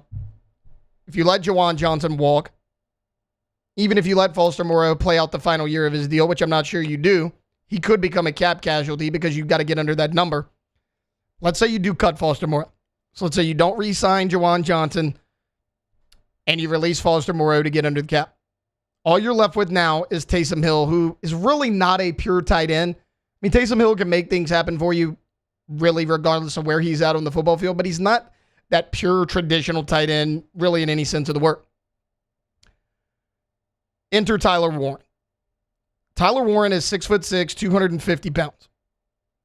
And the resume speaks for itself. This past season, he played in 16 games. He caught 104 passes for 1,233 yards and 8 touchdowns. 11.5 yards per reception. He also ran the ball 218 yards, 4 touchdowns. Not done. He completed 3 of 6 passes for 35 yards and a touchdown. He can do a little bit of everything. That makes a lot of sense because Taysom Hill's getting older. He's coming off of an injury. He's about to be 35. We know the large cap hit he has, and we've talked about it. You probably can't trade Taysom Hill because I don't really know how good his trade value would be at this point. Not only can Tyler Warren slide in there and potentially be your starting tight end for the next decade, in the immediate future, he can take over that Taysom Hill role. Now, is he going to be Taysom Hill? Probably not. He's not as fast as Taysom. He's not quite as versatile as Taysom, but he's done a lot of those things in college. We saw him at Penn State line up in the quarterback position, take the direct snap, quarterback sneak it. I mentioned he completed 3 passes this year. He had 26 carries at Penn State this past season. And that doesn't even scratch the surface on what he can do as a tight end as far as a receiver and a blocker. I think he's a complete player. But also, this is a very deep tight end class, I believe. Mason Taylor could be there in the 3rd round. Gunnar Helm could be there in the 3rd round. A little bit later on, if you want to grab a tight end late, I get that he played at Bowling Green, but Harold Fannin could be there. Not necessarily a starter year 1. That's if you keep a guy like Foster Moore. So there's a lot of options, but if you want a guy who is plug and play day 1, we want him to be our every down starting tight end. Tyler Warren's that guy. And I wouldn't hate it. I think Mason Taylor can do it. I think Gunnar Helm can do it. And you can say, okay, well, that may be the best option because you could wait for rounds 2 and 3. Yeah, but you can't promise that they're going to be there. Somebody could always reach and fall in love with these guys and grab them before anybody projects them to go off the board. Then you're just sitting there with no tight end. At 9 overall, if Tyler Warren is there, I'm not saying it's the Saints' biggest need, but it would be really, really hard to pass up on a player of his caliber. Let's say you didn't grab Tyler Warren, though. Let's say you went Tetairoa McMillan or you went somewhere on the defensive line, an edge rusher. Could you trade for a tight end? There's a few names out there. But again, they have to be cheap options because you still have to get under that cap number. I looked at a few teams that have not 1 but 2 starting caliber tight ends. First one I want to look at is the Green Bay Packers with Luke Musgrave. Luke Musgrave was a 2nd round pick coming out of Oregon State. He is 6'6". He is 255 pounds. He has the body to be an every down tight end. He's only 24 years old. Now, if you remember, 2 years ago when he was drafted, Green Bay also took Tucker Kraft in the same class. They took 2 tight ends in the same draft, 1 round apart. Musgrave went in the 2nd. Kraft went in the 3rd. Now, in 2023, Luke Musgrave looked like he could be an every down tight end. 34 receptions, 354 yards. He had a touchdown. And him and Tucker Kraft kind of shared time. But Tucker Kraft exploded this year. He was one of the best tight ends in the NFL. So what happened? 2023 to 2024. I mentioned in 2023, 34 catches, 352 yards. Last year, he was in and out of the lineup because of injury, but he also got passed up because of Tucker Kraft. Luke Musgrave only played in 7 games, started 3 of them, 7 catches, 45 yards, 2 touchdowns. That's a guy that is talented. You've seen him be able to give you some production at the tight end position as a rookie.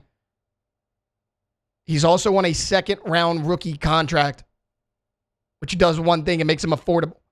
A productive player in a good offense who's splitting time, who wants to be a full-time tight end. You need a every down tight end, and he's affordable. He's going to make, $1.5 million, $2 million next year?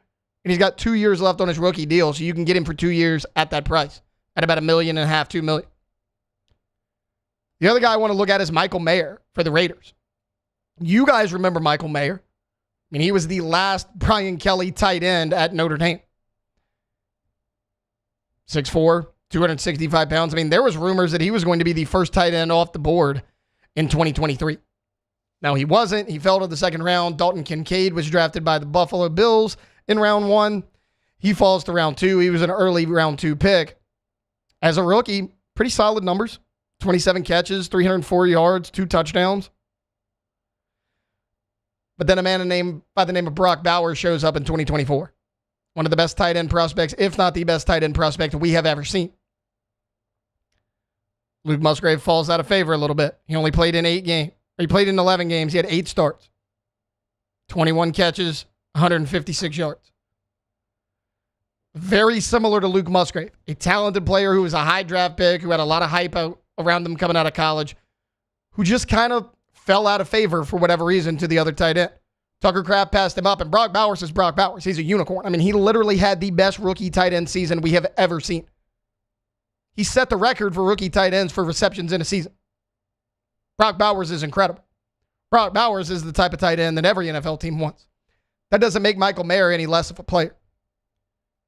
And again, a lot like Luke Musgrave, he's a second-round pick. He's in the second year of a 4-year rookie deal. You'll pay him about $1.5 million, $2 million a year. Both of those guys, solid options. They're big enough to be a blocking tight end. They've shown the ability to catch the ball. They're both 24, 25 years old, and they're both really cheap. So, again, I am all for drafting a guy like a Tyler Warren at 9 overall because I think he's that talented. If you don't, though, you have some options, but you're going to have to trade for one because you're going to pay Foster Moreau a little bit more than maybe he's worth at this point, and it's not a very good free agent market in terms of tight ends. You're going to have to trade for somebody, but I mean, what can you get for Luke Musgrave, Michael Mayer? 5th-round pick? I'd do that. I'd do that all day long. I think either one of those guys would be really solid options for the Saints if they do not draft Tyler Warren, which at this point I am fully endorsing. Another mock draft came out. This one was from Zierlein at NFL Network, Kevin Zierlein. He has the Saints taking Shamar Stewart in round 1. Shamar Stewart is a good player, but I just don't think you can do that in round 1. Look, Shamar Stewart is a 291-pound defensive lineman, so he has versatility to play inside and outside. If you go to that 3-4, that could help you because that end's going to crash down a little bit. So scheme-wise, he could be a fit. I just think 9 overall is a bit of a reach for this guy. I think there's a lot of good pass rushers, similar to the tight end class. I just mentioned there's some tight ends in rounds 2 and 3 that could really make an impact for you. I think it's the same way with defensive line. I think that you can get a guy with maybe a little bit better numbers who might be there a little bit later. Look, Shamar Stewart, big, strong, run stuffer. Walter Nolan could be there in round 2. Walter Nolan had 62 tackles, 26 tackles for a loss, and 11.5 sacks at Ole Miss. For reference, at Texas A&M, Shamar Stewart, 65 tackles, 12 tackles for a loss, just 4.5 sacks. So Walter Nolan, same conference, basically the same position, better numbers. And you could maybe get him in the second round. What about Deion Walker? He's a guy from Kentucky who has actually been mocked to the Saints numerous times in the second round. Now, he's a guy that is going to play defensive tackle. He didn't really have quite the versatility of a Shamar Stewart or a Walter Nolan who can maybe kick outside if you need to. Deion Walker is a large human being, 6'7", 240 pounds. He had 10 sacks in 3 years at Kentucky in the perimeter, or in the interior of the defensive line. Talk about Brian Bresee. We've seen flashes, want to see a little bit more consistency, but you need somebody next to a Brian Bresee. How about a big, giant space filler at 6'7", 240 pounds who was actually really productive at rushing the passer from the interior? Again, 10 sacks, 3 years at Kentucky. I don't mind Shamar Stewart so much as a prospect. I just think at 9 overall, you can't take him. There might be better options later. I think, look, again, defensive tackle, defensive end, whatever you're looking for, there's better options. I mentioned most of those guys who are primarily interior guys but can play on the edge as well. If you're looking for an edge guy, Jack Sawyer from Ohio State, he could be there around 2. When we talk about Braden Swinson all the time as maybe a round 3 pick. There's options out there. You don't need to necessarily reach for a guy at 9 overall like Shamar Stewart. Shamar Stewart, solid player. I think he has a lot of potential. I just don't know if you can draft him in 9 overall. But again, going back to Tyler Warren, the more and more I hear about him being mocked to the New Orleans Saints at 9 overall, the more I fall in love with. I think that is an excellent pick. I think at this point, I would actually prefer him over Ashton Genty because you have a bigger need at tight end than maybe you do at running back. And the Saints did release Jamal Williams yesterday. What can you get from Kendre Miller? But look, you just extended Alvin Kamara. And I get it, Kamara's not quite the player that he was, but how good is your offensive line going to be to support a player like Ashton Genty anyways? Genty made up for a lot at Boise State. I mean, his offensive line wasn't great there, but the Saints don't exactly have the most stout offensive line. As good as Saquon Barkley was this past year, there's 2,000 yards. A lot of that's on the guys up front. Because the Philadelphia Eagles have the best offensive line in the NFL. James Cook, he had a breakout year. Yeah, Buffalo Bills, top 5 offensive line in the NFL. I love Ashton Genty. I think he's a heck of a player. I don't know how much impact he's going to make year one with this offensive line. Tyler Warren could go in day one, be your everyday starter at tight end, which is a big need for this team. All right, look, we're going to take a quick timeout. When we come back, look, get your questions in the YouTube chat. I want to play a little Would You Rather Wednesday. It's something we used to do on OTB for a number of years. For whatever reason, we got away from it. Want to get away from sports for a little bit, have a little bit of fun. That's Would You Rather Wednesday. It's coming up on the other side here on Off the Bench. Off the Bench. All right, go to pelicanroof.com, pelicanroof.com. One of just the coolest tools that you will see out there right there on the homepage of the website. What will my roof cost? Well, you put it in right there, your address. It's going to pull it up on the map, and it's going to frame your home and give you an estimate right there, like on the spot, of how much they estimate your roof replacement to be. Never really seen anything else like it, just to give you an idea of what you're looking at.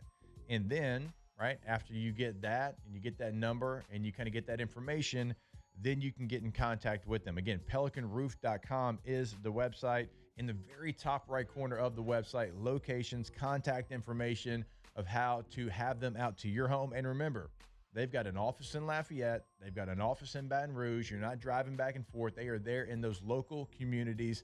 Go to the website today, pelicanroof.com. At Atmos Energy, our smart choice solutions help customers save energy and emissions with rebates up to $500 off high-efficiency natural gas appliances, smart thermostats, and weatherization upgrades. Together, we're fueling our energy future.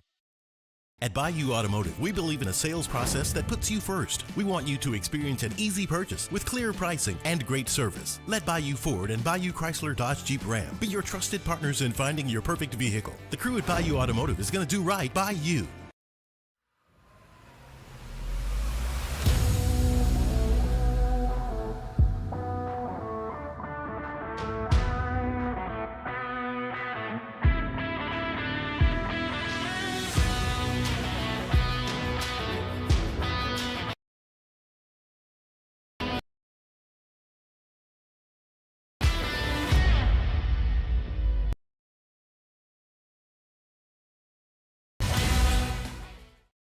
At Ochsner, we know healing is a team sport. That's why we've partnered with world-renowned orthopedic surgeon Dr. James Andrews to create the Ochsner Andrews Orthopedics and Sports Medicine Institute. Whether you're a professional athlete, dedicated to whatever your reasons are for reaching Institute, long live you. Jerry and Benny Payne began Central Plumbing Company out of their driveway in Tanglewood subdivision. 50 years later and 4 generations down the road, we continue to serve Baton Rouge and the surrounding areas for all of their plumbing needs.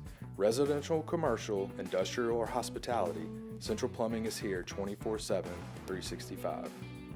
We want to thank our customers, family, and friends for 50 years of success. And looking forward to 50 more. Family owned and community driven. Service Chevrolet Cadillac, a legacy you can trust since 1972.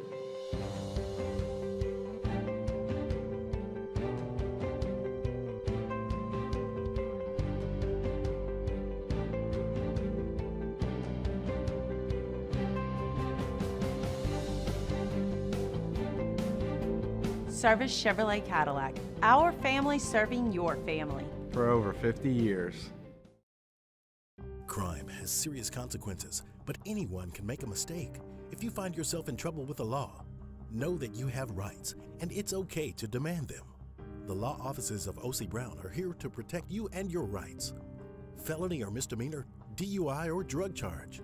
No matter what crime you're accused of, you still have rights. Let the law offices of O.C. Brown uphold them. Call 225-34.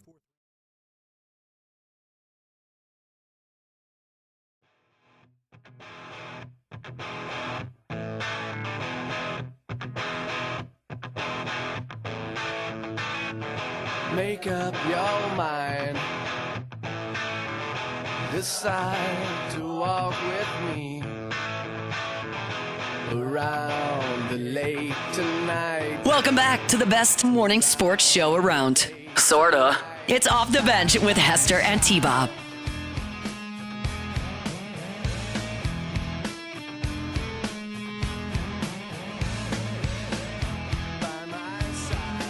Welcome back in. Wednesday edition of Off the Bench. Taylor Sharp sitting in the host chair for Jacob Hester and T-Bob Hebert. Look, we've been sports savvy today because a lot happened last night and a lot is coming up. Right now, though, I want to kind of get away from that a little bit. This is a segment that we used to do on OTB back when I first started, and I loved it. It was just, look, it was a lighter-hearted segment. We got the audience involved, and it got us away from sports for a little bit during the early morning hours. It's time for Would You Rather Wednesday. We don't have a drop for this or anything like that. Maybe we'll just play a little music under it or something. But look, we're gonna go after it. And look, these are for me, Cassie, Alondra, all three of us, whoever. The first question: would you rather get rid of Derek Carr or Mickey Loomis? I'm gonna let the two of you go first because I actually have a lot of thoughts on this question. Mickey Loomis, because he is the reason why we have Derek Carr in the first place. I don't know what possessed you to hire a coach that the Raiders did not want and then grab the quarterback that got that same coach fired and then kept him for a couple years. You keep the same quarterback. I would say I would rather get rid of Mickey Loomis and his gum-smacking ass. Cassie, you're tied into the New Orleans audience. Yeah, but I can't really argue with that. That was a great take. I would get rid of Mickey Loomis. The answer is Mickey Loomis for all the reasons she just mentioned. You get rid of Mickey Loomis, you likely get rid of Derek Carr anyways. I've noticed something from kind of outside looking in. Look, guys, is Derek Carr a great quarterback? No. Is he ever going to take you to the playoffs? Even if he does, you're not going to win anything of any significance with him. Saints fans have an irrational hate for Derek Carr. I wouldn't call it irrational. Alondra, Derek Carr is an average NFL quarterback. That's what he is. And if he's one of those guys that I get why fans are frustrated. He's not bad enough for you to have a top 3 overall pick, and he's not going to take you on a playoff run. I understand that. Look, part of it is he's the guy that followed the guy, right? You never want to be the guy to follow the guy. He followed Drew Brees. He's not even a fraction of the quarterback Drew Brees is. I get it, but like you got people advocating for Jameis Winston, Justin Fields. Like, come on, guys. Like, I get it. Derek Carr's not great, but like there are a lot worse options. But the answer is very, very clearly. But this is why, though. Mickey Loomis. This is why, though, because it's not irrational. He is an average quarterback. You are an average quarterback, so you can't act the way that you act. He gives like major D-bag energy, and I guess if he was good enough and not just average, maybe I could excuse it. But like, he just seems like a annoying person. He refuses to be like a team player, in my opinion. So I don't think it's an irrational hate. I get it. He does give off that vibe. I guess when I'm just looking at his actions, I'm like, he hasn't really done anything, good or bad. Like he's just kind of there. And again, yeah, look, I get it. He's not great. You're in perpetual nowhere land where you're not bad enough to have the top 3 pick. You're not good enough to make the playoffs. And he followed Drew Brees. I get it. The Saints are just in a bad spot, and you throw the blame on everybody. Do I think Derek Carr's the answer at quarterback? Absolutely not. But Saints fans act like this dude's the worst quarterback in the league. And look, he gets paid as the 18th quarterback in the NFL. That's about where he is. You're kind of getting. Did you overpay for him at the beginning? Maybe, but with the quarterback contract restructuring, kind of getting what you're paying for. So not a whole lot you can complain about there. Would you rather the Pelicans or an NHL team play in the Smoothie King Center? The NHL seems to be in a better trajectory than the NBA and the Pelicans, so I would say an NHL team. Cassie? I know nothing about hockey, but I also don't watch basketball, so I'm kind of indifferent. I will say that if you've never been to a hockey game, the in-person viewing experience between, like the difference between watching on TV and watching in person, hockey has the biggest difference between watching it on TV and watching it in person. Hockey games are electric. They're fun. Crowds getting involved. Everybody's cheering when a fight breaks out. I think an NHL team would be great in New Orleans for 2 years. And then I think everybody would lose interest. I don't think they would support that franchise. People don't even really support the Pelicans now when they're bad. look, when the Saints are bad, people still go to the games. They rage watch. What happens when the Pelicans are bad? People shut down. It's very similar to LSU basketball. When football and baseball are bad, people are still going to tune in. When basketball is bad, people continuously tune out. It's the case with LSU men's basketball. It's the case with the New Orleans Pelicans. I think it would be the same way with an NHL team in New Orleans. If they're good out the gate, people support them. The minute they're bad, that support's going out the window. I don't think New Orleans can support an NHL hockey team. Okay, would you rather be stuck on a deserted island or live with a Cowboys fan forever? Probably should have read that one before I did. Guys, it's live with a Cowboys fan forever. I'm not that bad. I'm not one of those irrational people that's like, this is our year. It's never our year. We're awful.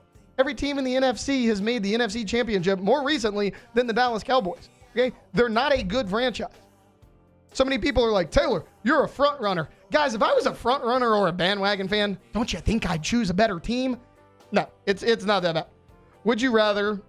I lived with a Cowboy. Well, I lived with Cowboys fans for 18 your dad years. Was a Cowboys yeah, fan. my brother too. So I could probably deal with the Cowboys fan. I did forever, and I don't know if I could make it on a deserted island by myself. Would you rather be better at cooking or cleaning? So I don't. How cleaning because I'm good at cooking. Well, I don't know how you're bad at. That's cleaning, what I was about to say. How are you good or bad at cleaning? You either clean all the spots or you don't. The answer is cooking. Guys, I'm awful at cooking. I'll tell you a little bit of a story that if T-Bob was here, he would no doubt make fun of me for it. I have broken my parents' microwave cooking Easy Mac before. How do you break a microwave? I'm getting there. Well, the food caught fire and the aluminum foil. No, it was in the little Easy Mac cup. Look, listen. You would be surprised what an extra zero does when you accidentally type it in on a microwave. Incredible. So, on the Easy Mac, it was always 3 minutes and 30 seconds. I was in about 7th grade, and I thought I hit that. Apparently, I hit like 33 minutes. I'm sitting there watching TV. It's been like 10 minutes, and I'm like, bro. I'm like, okay, that's just dumb. I lose track of time. I'm watching TV, and I look down. I'm like, I feel like I put that in a long time ago. It's got to be done by now. Yeah. Did it ring? Did like the microwave go off, and I just didn't hear it? I stand up. I go into the kitchen. My parents' living kitchen is filled with smoke. Oh my god! It broke the microwave. We had to take the Easy Mac and dump it out because there's just this black pile of mush. It was awful. I can't cook anything. Zero awareness. Yeah, well, I mean, that is like zero awareness. I just get done with football practice. I'm 11 years old. Like I am just tunnel vision at whatever I'm doing at 11 years old. Yeah. And it was a bad side. Mom and Dad not very happy with me during that event, if you could imagine. Okay, would you rather? What? Would I rather what? That one's inappropriate. I'm not. Okay, would you rather Mardi Gras? Like go to New Orleans for Mardi Gras or do like T-Bob and go to Disney and Universal? Universal. Yeah, can I just pick Universal and leave Disney out? Yeah. Like at this point, like I get it. Jake, T-Bob, when they do family vacations, like they have multiple children. I'm 28 years old. I don't have kids yet. Like there's nothing really for me to do in Disney World. Universal's a different story. It's a lot more Disney's adult. Awesome. She's a Disney adult. I am a Well, I grew up. My aunt was Cinderella in Disney. So like I grew up. Okay, that's actually really cool. Like I grew up going to Disney so much to see her. So like I still love Disney and I still have that inner kid in me. And I've never been to Universal, so I don't have anything to compare it to. But Disney all the way. Would you? For me, it's easily Universal. I mean, we talked Monday about me and Alondra's disdain for Mardi Gras parades. Alondra doesn't even like cinnamon, so I imagine she doesn't eat a ton of king cakes. No. So yeah, for me, it is easily Universal Studios. Okay. Would you rather be the lead singer of a band or a professional athlete? Lead singer of a band. I feel like I would be a great performer. Okay. I really do. Yeah, I'd agree. I'd want to be a singer. I like to sing. I'm just not good at it. Same. Every kid my age grew up to be wanted to grow up and be a professional athlete. I mean, I believe I grew up in the golden age of quarterbacks. It was Tom Brady, it was Peyton Manning, it was Eli Manning, it was all these great players. Everyone wanted to grow up and be a professional athlete. But the rush I think you would feel walking out on a stage in front of thousands of people that are singing every word to these songs you wrote. Yeah. And it's the time, where the singer stops and the audience just fills in flawlessly and they know every word to your song.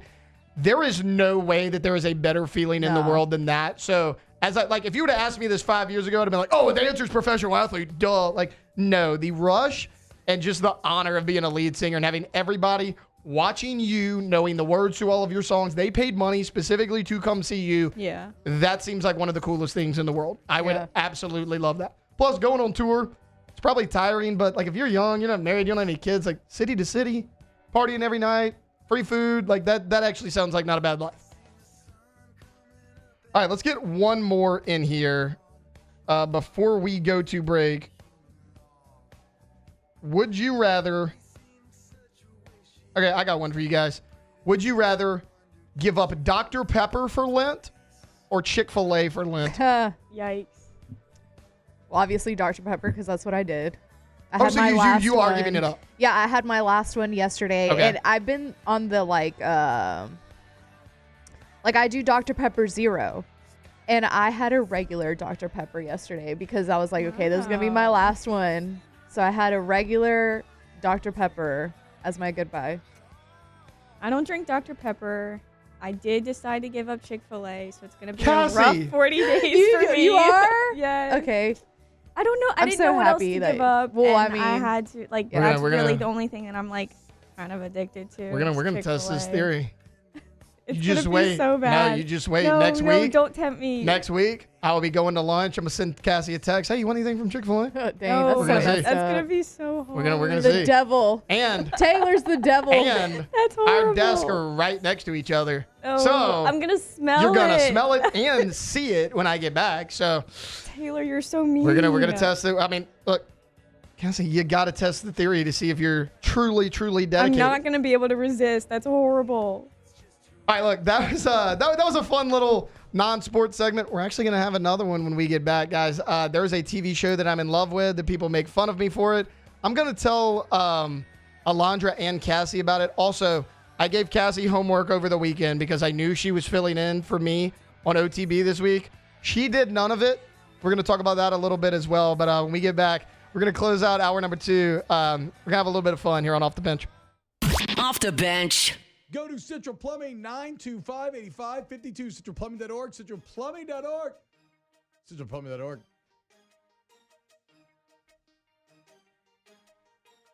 You got plumbing problems? Go to the place that's been solving them for 50 years with flat rate pricing, licensed, bonded, and insured employees, excellent warranty work coverage once the work is done.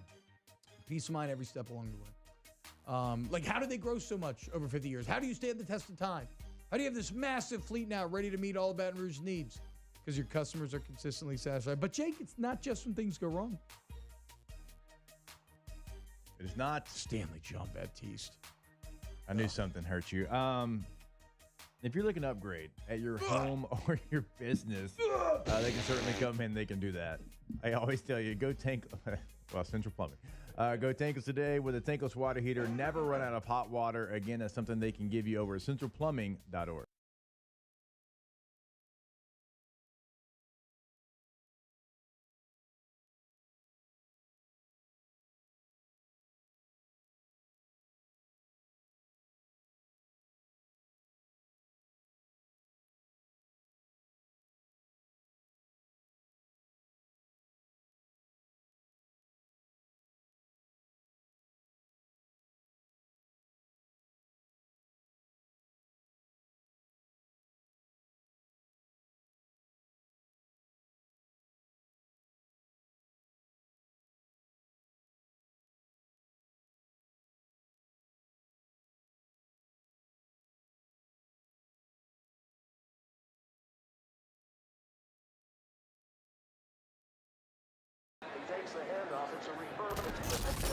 When you can't rely on technology,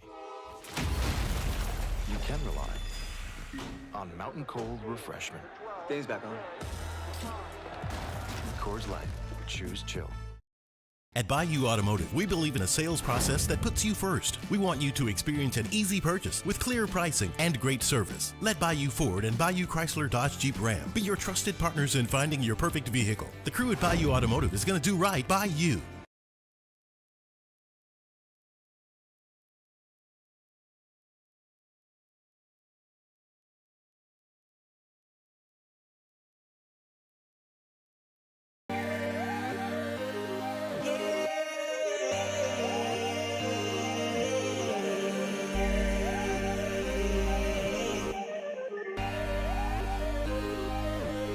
You gotta believe in a dream. Believe. You gotta believe in a dream. Believe. You gotta believe. Whole team on wild. At Auctioner, we know healing is a team sport. That's why we've partnered with world-renowned orthopedic surgeon Dr. James Andrews to create the Auctioner Andrews Orthopedics and Sports Medicine Institute. Whether you're a professional athlete or a weekend warrior, our team of specialists are dedicated to getting you back in the game. So whatever your reasons are for reaching your personal best, we've only got one. You. Auctioner Andrews Institute. Long live you.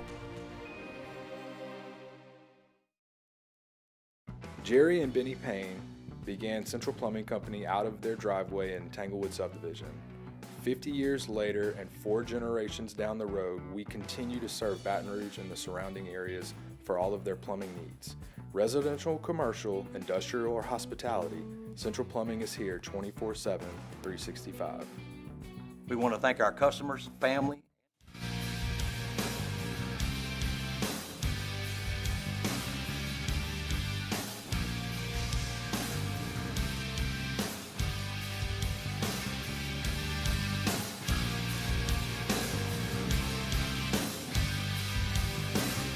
Welcome back to the best morning sports show around. Sorta. It's Off the Bench with Hester and T-Bob.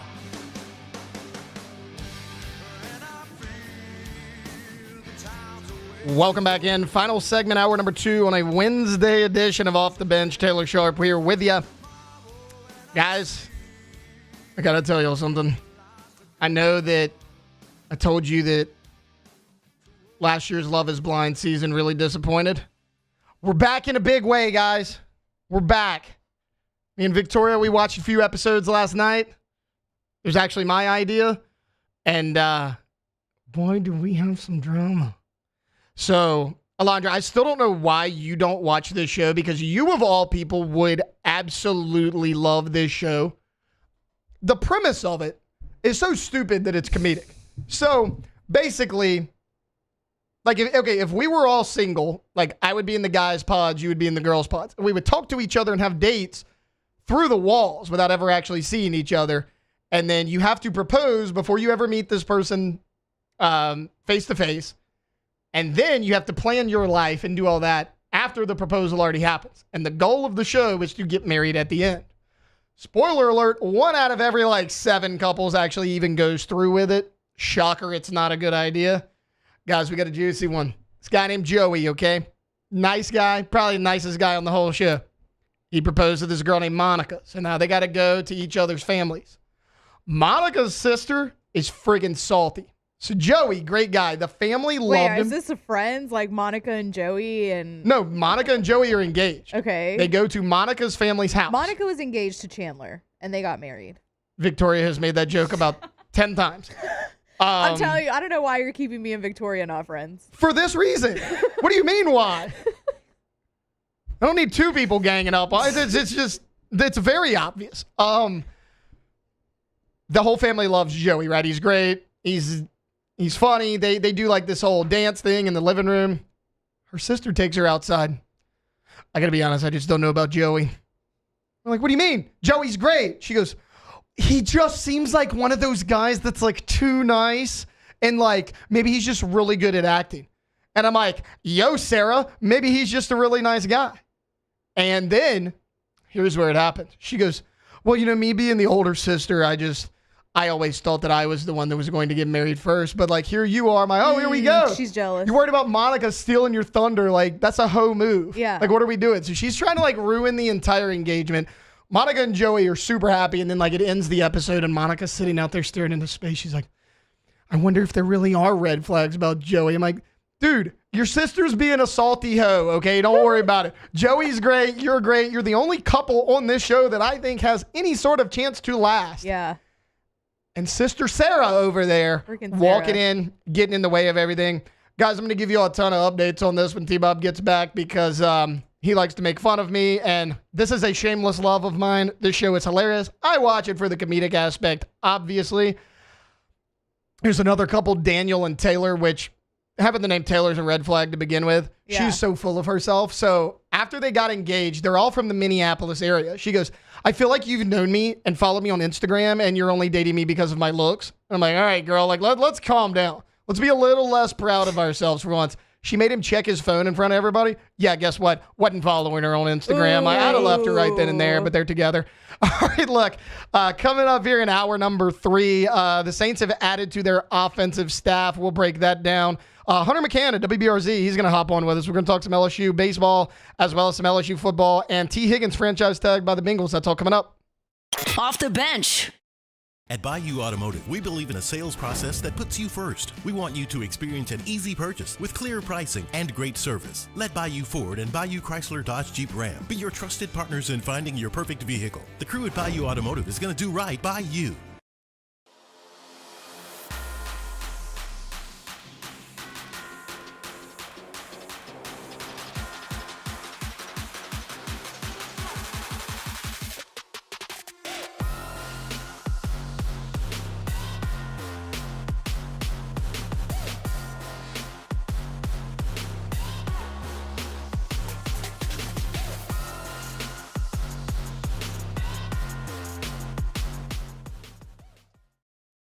Family owned and community driven. Service Chevrolet Cadillac, a legacy you can trust since 1972.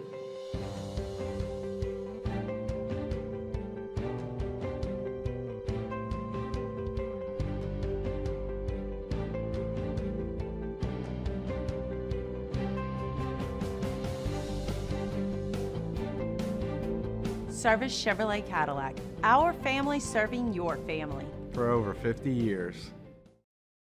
Crime has serious consequences, but anyone can make a mistake. If you find yourself in trouble with the law, know that you have rights, and it's okay to demand them.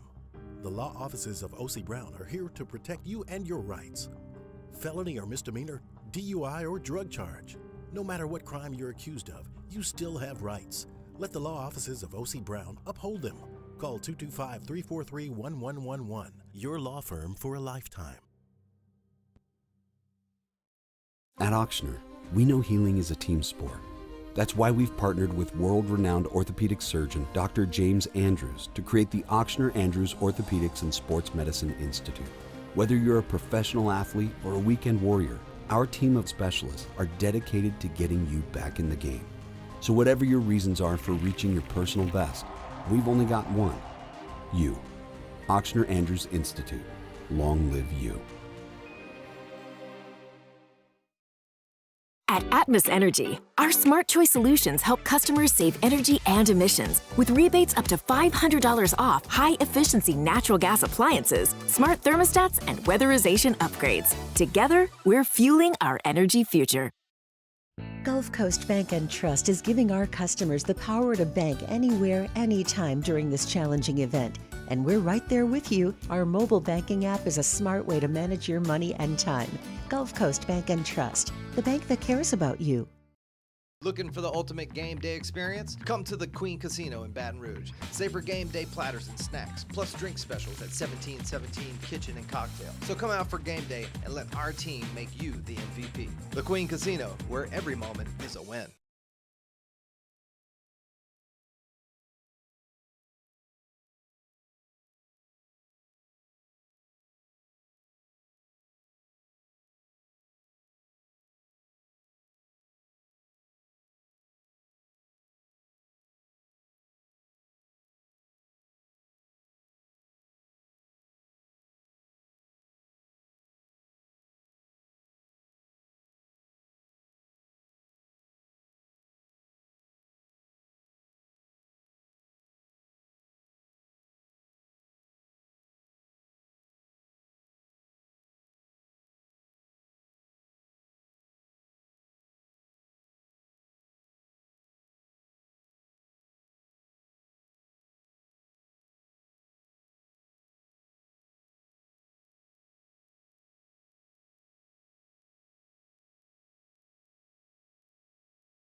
All-Star Toyota presents Off the Bench with Jacob Hester and T-Bob Hebert. Off the Bench with Jacob Hester and T-Bob Hebert. Hey, they said I gotta come off the bench. Now, here's Jacob Hester and T-Bob Hebert. All right, welcome in. Hour number 3, Wednesday edition of Off the Bench. Taylor Sharp here with you, filling in for Jacob Hester and T-Bob Hebert. Quick show so far. I feel like we've flown by a little bit today. Probably just because we're in the swing of things here during the week. Monday and Tuesday seem like they just drug by. But look, hopefully, if you're out there, you're having a good time. We're trying to have a good time here as well. Coming up here in hour number 3. We got a little bit of Saints talk. We're going to do some LSU baseball and football. And T. Higgins franchise tagged by the Bengals. We'll talk about his future in the NFL and what that could mean for one Mr. Joe Burrow. And then obviously, we'll close things out here on Wednesday, as we do every day, with a little bit of Ask the Bench. Okay, so the Saints have made a coaching hire. It is being reported that former Rams head coach, you know him from a number of stops, including right here in Baton Rouge, the Saints are adding Scott Linehan to Kellen Moore's offensive staff in New Orleans. Nick Underhill was actually the first one to report this news. Look, Linehan's an NFL veteran. He has a ton of head coaching experience with the Rams. He was an offensive coordinator with the Minnesota Vikings, the Dolphins, the Lions, and the Dallas Cowboys. He's a guy that's been around more than a few times. If you go look at Scott Linehan's resume, he's 61 years old. He's been just about everywhere. He started as a high school offensive coordinator in Oregon, position coach at Idaho, position coach at UNLV. Then he goes to Washington. Then he becomes an offensive coordinator at a few spots. Like I mentioned, head coach of the St. Louis Rams from 2006 to 2008. Then he's the offensive coordinator in Detroit for 40 seasons. He was a passing game coordinator for the Cowboys, promoted to offensive coordinator for 4 seasons with the Cowboys. Was let go in 18. In 2020, when Joe Brady moved on and took a job with the NFL, it was Scott Linehan that Ed Orgeron and staff hired to be the next passing game coordinator to take over for Joe Brady. Now, it didn't go particularly well, but look at what he had to work with, right? Jamar Chase opted out like 3 weeks before the season started. Miles Brennan, who you thought was going to be your starting quarterback, had a season-ending injury after 3 games. You had to throw TJ Finley in there as a freshman before he was ready. Finley had an up-and-down performance, and then you throw Max Johnson in there as a freshman. I get it. It didn't go according to plan, but Linehan has a ton of experience nonetheless, and those were, anytime you have to start 3 different quarterbacks in a season, something's not going quite right. So he's only at LSU for 1 year. He goes to Missouri for 3 years as an offensive analyst. This past season, he was an offensive analyst at the University of Montana. And then, of course, now a senior offensive analyst with the New Orleans Saints. Okay, so as I break down that resume, don't worry about what his win-loss record as a head coach was, or what he did in his previous stops, or, you know, what kind of scheme he's comfortable running. This is Kellen Moore's offense. So the type of system and the offensive numbers that Scott Linehan has done in the past does not matter. Kellen Moore has already said he's going to be the primary play caller. What I love is the dedication to the quarterback position. Between Kellen Moore, Doug Nussmeier, and Scott Linehan, Saints QBs should be in good hands. All of those guys have been known as really good quarterback coaches for a number of years. And that's your head coach, your offensive coordinator, and your senior offensive analyst. All 3 of those guys could potentially be the quarterback's coach. They could be a hands-on approach with whoever they have. Now, is Derek Carr going to be completely reinvented in year 11 in the NFL? No. But I'll tell you what this does do. A guy like Spencer Rattler, who's just getting into the league, he finished his rookie year. He's got an entirely new staff, but he's got 3 different coaches at least that are all dedicated to the quarterback position. That can help with his development. I think that's big for a young guy like a Spencer Rattler. It would make sense to give Rattler a lot of run. All those people who were saying, hey, cut Derek Carr, eat the $51 million cap hit this year and move on after that. Honestly, making a move like this kind of does make sense for that scenario. And it's a scenario I was against for a long time. Also, the Saints, over the weekend at the NFL Combine, this is again according to Nick Underhill, met with Miami quarterback Cam Ward and Colorado quarterback Shedeur Sanders. Sanders was actually spotted wearing New Orleans Saints gear at the NFL Combine. Now, it remains unclear the Saints' opinion of these two quarterbacks, what their plan is in the first round. The point is, they have Derek Carr on the roster. They have Spencer Rattler. Jake Hayner's still in that room. The Saints are turning over every leaf, and it looks like they're doing their due diligence. You hired an offensive-minded coach who's a former quarterback. You hired a guy who, as your offensive coordinator, who's been a quarterback's coach and played quarterback for a number of years as well, in Doug Nussmeier. And now you hire a guy, Scott Linehan, who's been an offensive coordinator, passing game coordinator, quarterback's coach. You are putting an emphasis on the importance of the quarterback position, and it's the first time you've really done that post-Sean Payton era.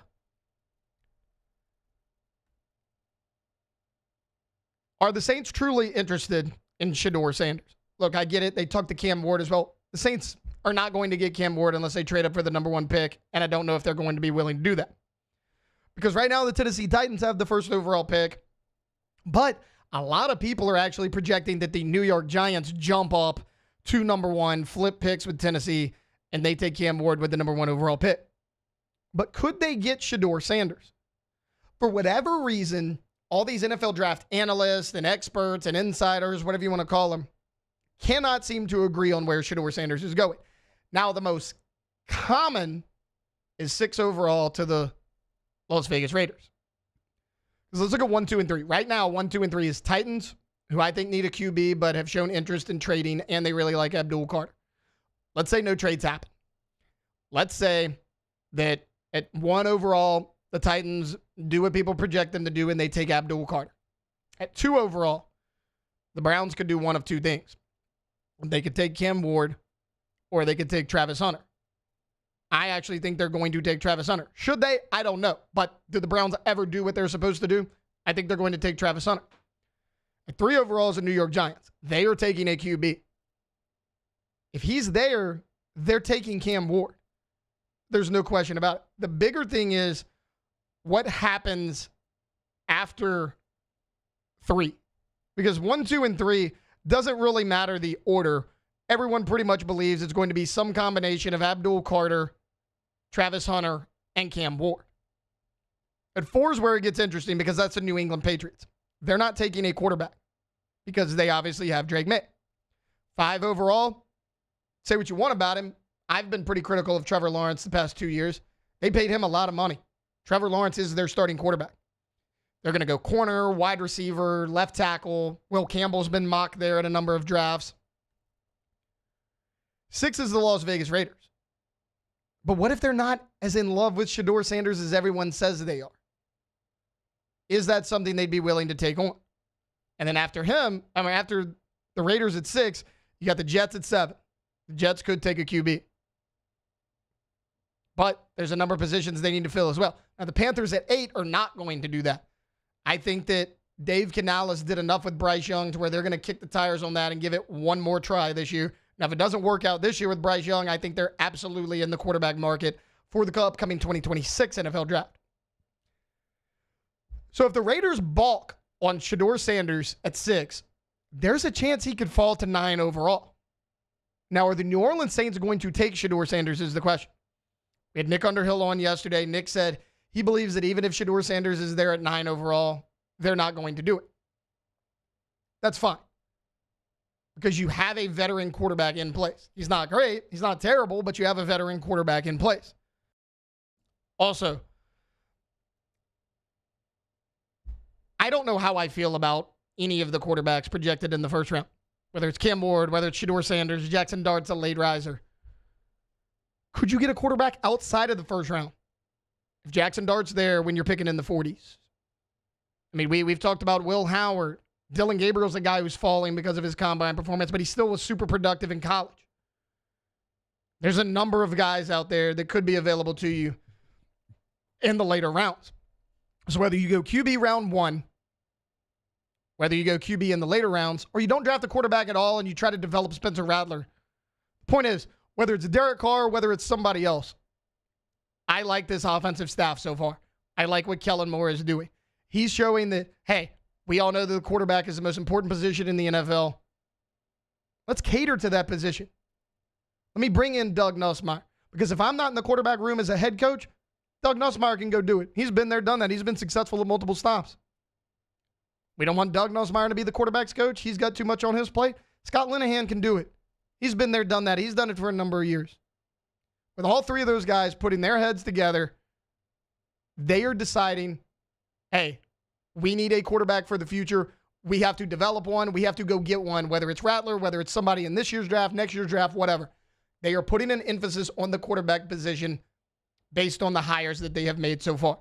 And I love it because Sean Payton did that. Sean Payton, they called him the quarterback guru for a number of years, right?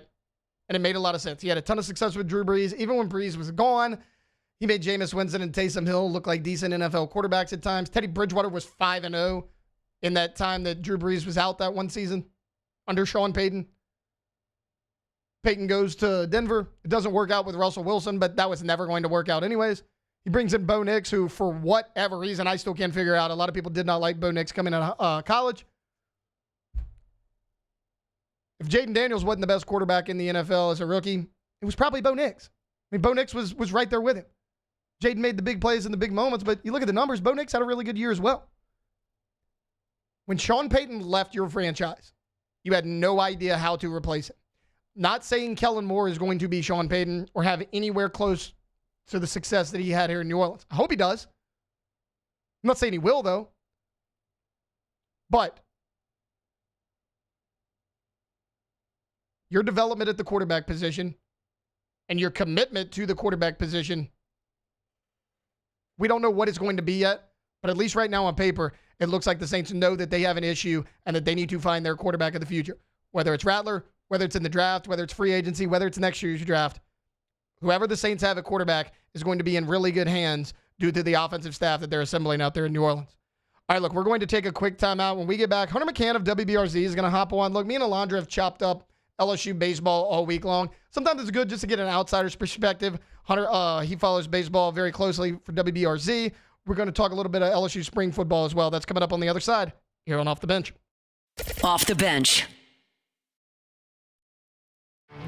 There it is, the extra mile, on the border of expected and extraordinary for those willing to go further, like vans customized for work or play, with safety and tech to keep you connected, supported by a 5-star sales, service, and finance team, and backed by the 1-star you know.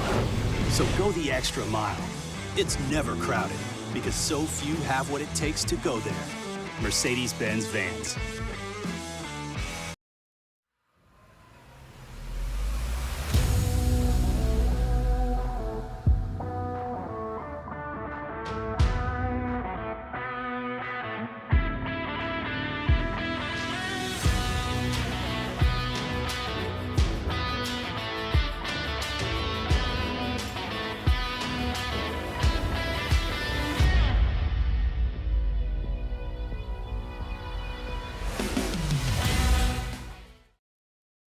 Jerry and Benny Payne began Central Plumbing Company out of their driveway in Tanglewood subdivision.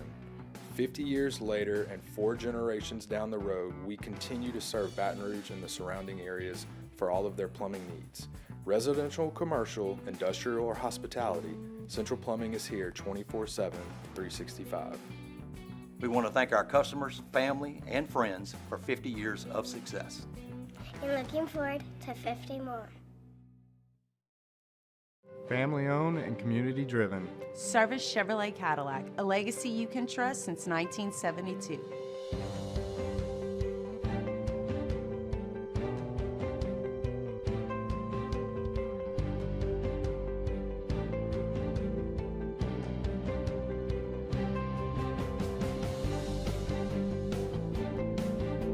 Service Chevrolet Cadillac, our family serving your family. For over 50 years.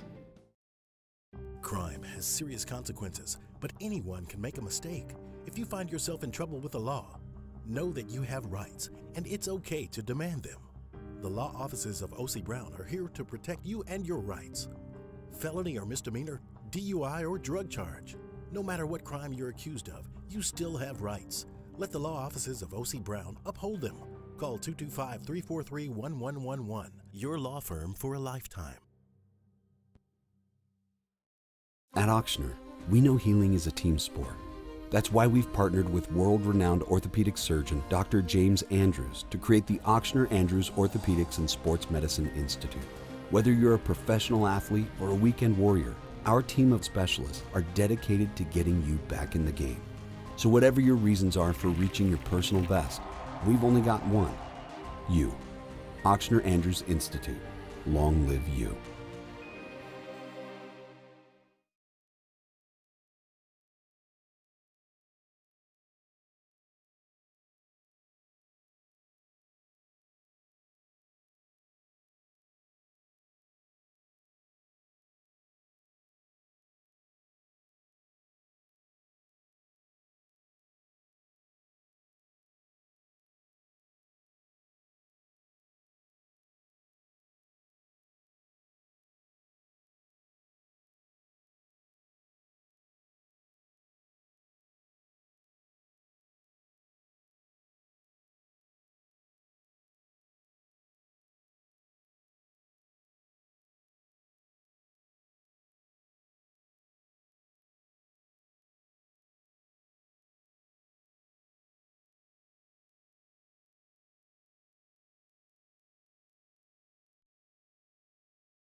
She calls me Goliath and I wear the David mask.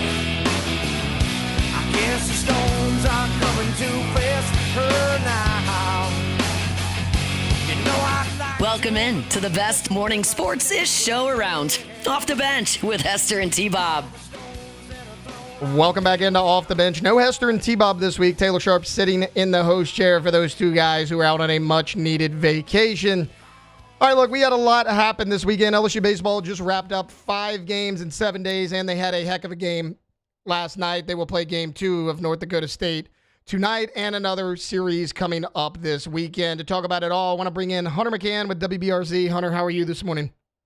What's up, Taylor? How you doing, man? Doing good, buddy. How was your Mardi Gras weekend? Very busy. I mean, not really much celebration on my end. Mostly just work, and more work. But kind of what it is to have LSU baseball playing so many games. Yeah, speaking of work, they put in some work this weekend. I just mentioned 5 games in 7 days of the last week. They just had a game last night that, wasn't as clean as everybody wanted, but they got the win nonetheless. Hunter, as far as LSU baseball goes, just kind of like, what are the big things that have stood out to you so far 11 games into the season? They sure do love to put themselves in a hole and prove they can get out of it. I mean, last night they did it once again. I believe that's the 4th game this season now that opponents have outscored them through the first 3 frames, and now they're 3-1 in that case, with the only loss to Omaha, a week and a half ago now.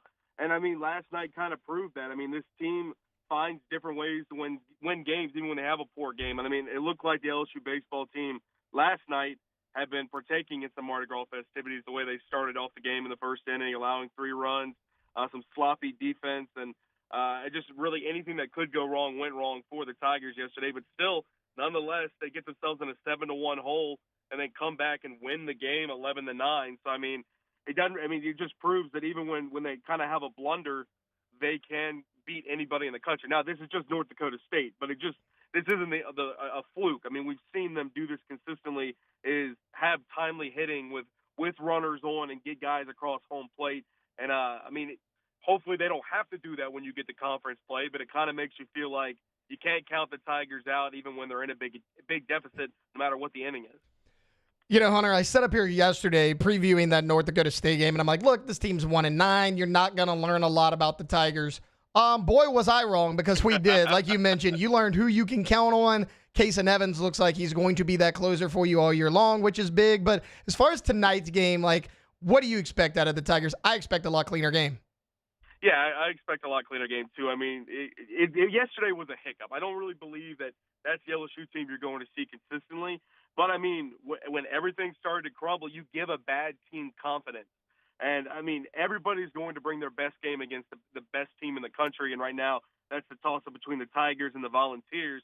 But nonetheless, yesterday, Bison really did believe they could knock off number 1 LSU. And so when you give a team like that hope that they have that capability, they bring their best game. Now, LSU slammed the door on them, like you said yesterday. I mean, Cowan came in yesterday, pitched fantastic, and then I was impressed with Evans. I mean, he came in, like you said, in the 9th inning and hit the first batter, but he kind of locked in after that and and slammed the door shut, like I said, on this Bison team. Now, tonight, I expect a very clean game. I mean, I think Jay Johnson has been banging it over their head the last 12 hours of how poor they really did play.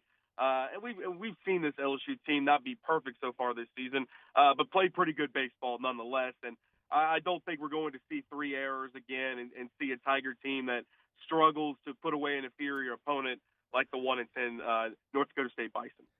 Hunter, as far as the pitching goes, look, I get it. Connor Ware has been really good in the midweek. He wasn't great last night. As far as this weekend rotation goes, Cade Anderson's been dominant on Friday nights. On Sundays, Chase Shores has been pretty good for the most part. On Saturday, Anthony Hyanson, he's struggled at times, but for the most part, he's gotten out of those jams. We know Jay likes to kind of mix and match until he finds that rotation. Do you think this is going to be the rotation going forward on the weekend? I think it's going to be pretty close to this. Now, like you said, Hyanson's been a little bit of an up and down, mostly up, though. I mean, he's real young, and I do believe that he could step into the role, but I would not want to be Jake Johnson right now with, just a few more weeks till we get the conference play where you really need to iron out this team, because he said it multiple times in the past few weeks that he believes that he has enough talent to field more than one team, maybe even 3 baseball teams with just how much talent LSU has. And really that's a blessing, but also a curse in a sense that Jay Johnson's got a lot of work to do to figure out who's going to be his guys. And nobody, I mean, I wouldn't say nobody, but there's been a lot of opportunities for guys to step up and kind of grab that starting spot or be a key guy in the rotation. And you've seen them kind of, not be perfect or not step up in the best of ways early here in the season, which is understandable. Only, 12 or 11 games now into the 12 games into the season. The Tigers have a lot to figure out.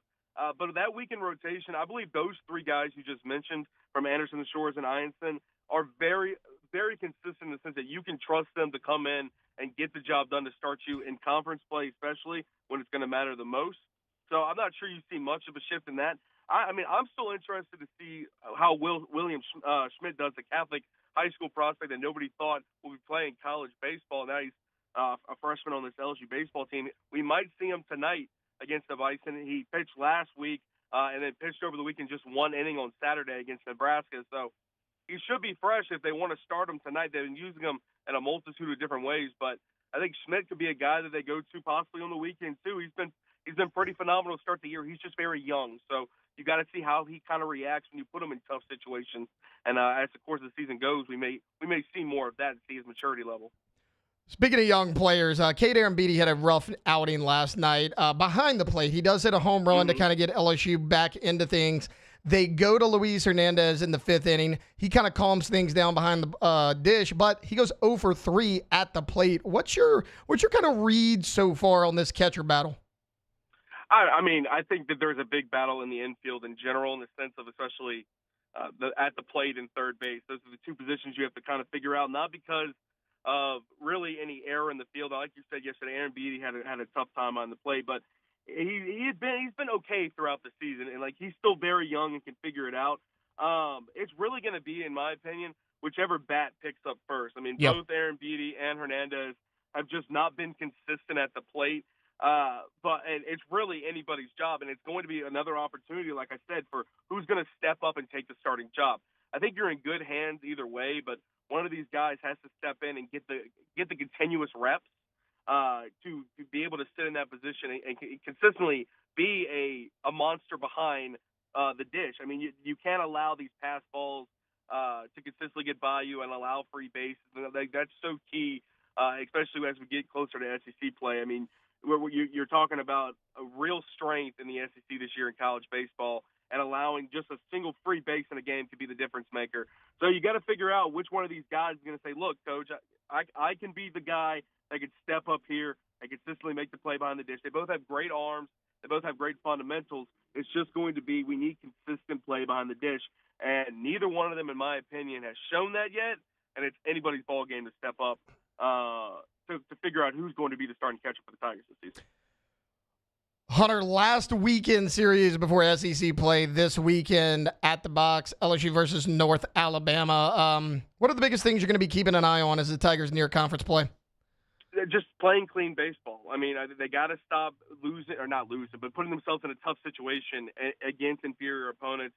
I mean, this is a North Alabama team that's not very good. I believe they only have 3 wins on the season, and like they should come into Alec Box and give you hopefully a real test to give you more experience.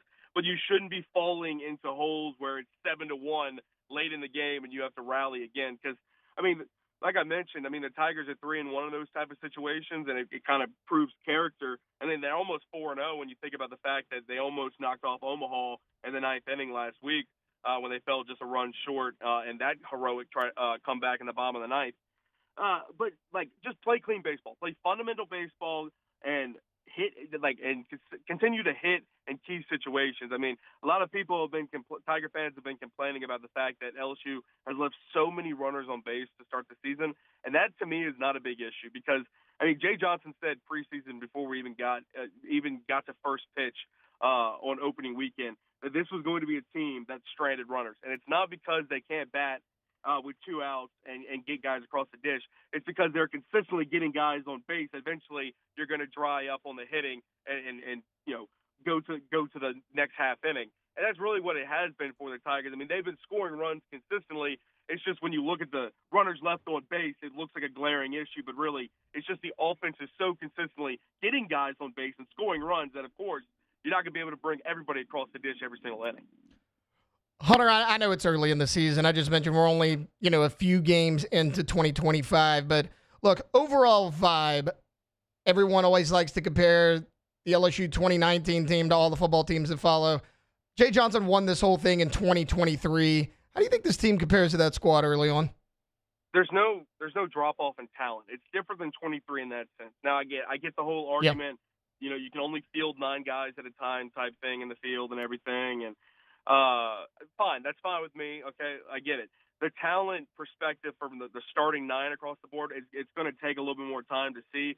But I mean, you could see that the top of this order for the Tigers is a force to be reckoned with. I mean, with Curiel and with Jones and with Dickinson, who's been phenomenal to start the season. I mean, you have a lot of juice at the plate and a lot of consistency with those guys.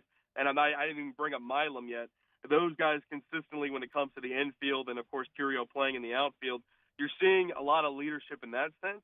But roster-wise across the board, like if you were to just look at talent in general, this is a more talented LSU baseball team as a whole across the entire roster. Like I mentioned, there is no drop-off in talent. It's a tough situation for Jay Johnson to figure out who is his starting guys, and this is to really lock in the lineup, where in 2023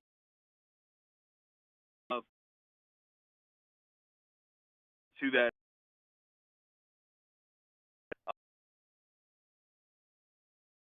the was a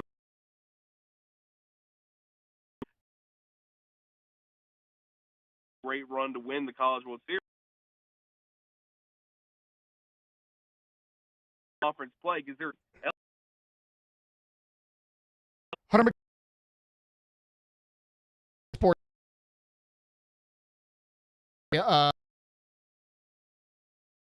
And if you tune into, to kind of get just your overall biggest things you're watching. Interesting conversation as so many schools kind of can't plan. I think this isn't game just because the team that we're going to see practice through spring for LSU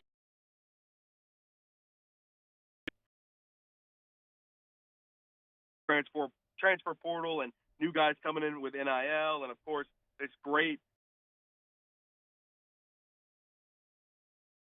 is how to get it's not play to make it tough to look at the spring really to the way that college football has kind of changed across the country, especially when you're a powerhouse like LSU and in the SEC, bringing in into the fall, you're not going to see those faces in spring. Hunter, before I get you out of here, the reason I am filling in this week, Jacob Hester's on a cruise, but our guy T-Bob Hebert is out there in Disney. When is the next Hunter McAn Disney trip? It looks like it's going to be sometime at the end of June. I knew it. I knew you were going to ask it, so I made sure I planned one before you called me. Now they think we'll go end of June. May even hit Universal Studios. They're opening up that new land there in Orlando. Epic Universe. Yeah. Epic Universe. Yep. Gonna go check that out too. So, yeah, I've seen T-Bob and posting pictures of some unfortunate tattoos and a lot of family fun. All right, Hunter, thanks for hopping on with us this morning, bud. Absolutely, man. I'll talk to you later. Yep, talk to you later. That is Hunter McAn with WBRZ. I will actually be joining Hunter on Sports Shorts Radio. So instead of Ronnie Rance and Joel Davis, you're going to get Hunter and Taylor on Saturday. That's 10 a.m. to noon right here on 104.5 ESPN. Okay, we're going to take a quick timeout. When we get back, the T. Higgins saga continues for the Cincinnati Bengals. They have since franchise tagged him for the second year in a row. Should they sign him to a long-term deal? We'll break it down next here on Off the Bench. Off the Bench. Yeah, look at my guy Hunter Burns in the chat. Go Pels, baby. That's right. Go Pels and go Tommies. Tommies when it's residing. GEAUXTommies.com. What about this? Go Bearded. Okay, Tommy Kissinger, not just a window, hardy plank, vinyl siding, water vinyl windows, any type of door expert. He is an expert at all that. If you need any of that, energy efficient options, lifetime warranties, they got you. He also has a sick beard, but he realized he was getting in the beard game. He didn't have the product that he needed. And so he started a company, Go Bearded, GEAUXbearded.com.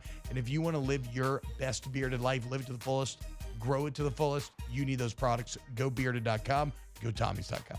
Yeah, when you go to GoTommies.com, you'll see what they can do for you. Always tell you there's great testimonials and galleries of what they've done in the greater Baton Rouge area, but also they can customize your job. Have Tommy and the team come out, tell them what you're looking for, and they will get it done. GoTommies.com.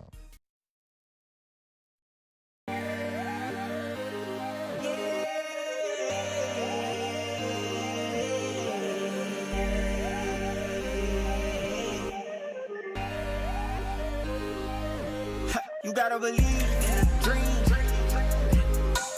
Believe.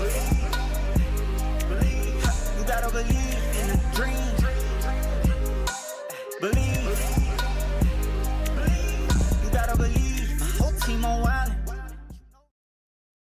Jerry and Benny Payne began Central Plumbing Company out of their driveway in Tanglewood subdivision.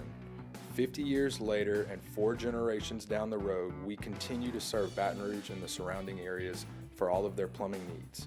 Residential, commercial, industrial, or hospitality, Central Plumbing is here 24/7, 365. We want to thank our customers, family, and friends for 50 years of success. And looking forward to 50 more. Family owned and community driven. Service Chevrolet Cadillac, a legacy you can trust since 1972.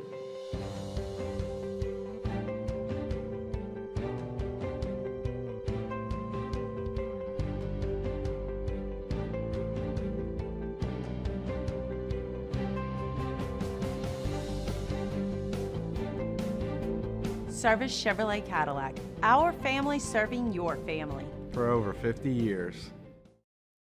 Crime has serious consequences, but anyone can make a mistake. If you find yourself in trouble with the law, know that you have rights, and it's okay to demand them. The law offices of O.C. Brown are here to protect you and your rights. Felony or misdemeanor, DUI or drug charge. No matter what crime you're accused of, you still have rights. Let the law offices of O.C. Brown uphold them. Call 225-343-1111. Your law firm for a lifetime. At Auctioner, we know healing is a team sport. That's why we've partnered with world-renowned orthopedic surgeon Dr. James Andrews to create the Auctioner Andrews Orthopedics and Sports Medicine Institute. Whether you're a professional athlete or a weekend warrior, our team of specialists are dedicated to getting you back in the game. So whatever your reasons are for reaching your personal best, we've only got one. You. Ochsner Andrews Institute. Long live you. Looking for the ultimate game day experience? Come to the Queen Casino in Baton Rouge. Wall-to-wall TVs mean you'll see every touchdown in HD. Place your bets and feel the thrill of every play with our DraftKings Sportsbook. The Queen Casino, where every moment is a win. Parish Construction and Roofing. This is Coach Kim Mulkey. Go to parishbuilt.com for all of your roofing needs.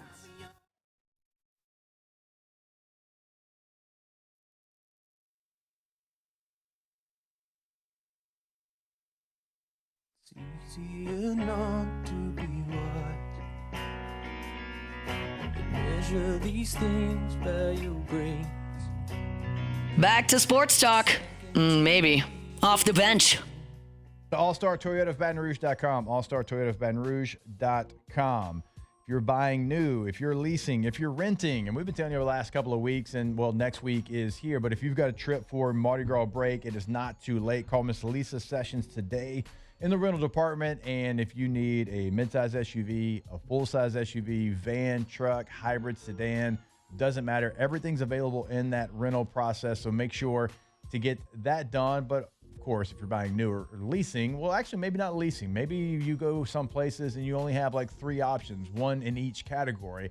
That's not the case over at All-Star. T-Bob and I have both taken full advantage of the rental process, leasing a vehicle, buying new. All 3, everything's going to be available. And we always tell you they have something for everybody. No matter what your needs are, what your family's needs are, they have got you taken care of. So go check out the full selection of vehicles at All-Star Toyota of Baton Rouge.com.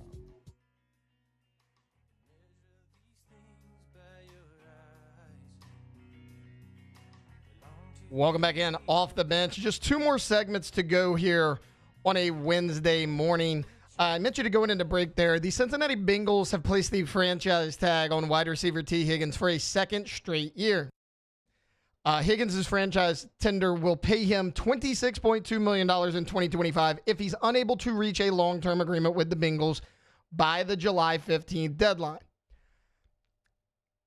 Some are wondering whether or not T. Higgins should be re-signed long-term for the Cincinnati Bengals.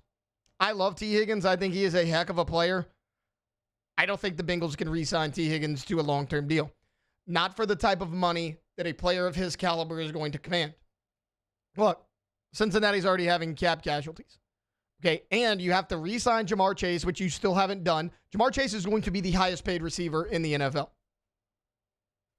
You also have to re-sign Trey Hendrickson. That's not going to be cheap either. You have to keep both of those guys. As good as T. Higgins is, both of those guys are way higher on the priority list than a T. Higgins. Even without Trey Hendrickson, you have to spend money on that defense as a whole. Look how bad it was.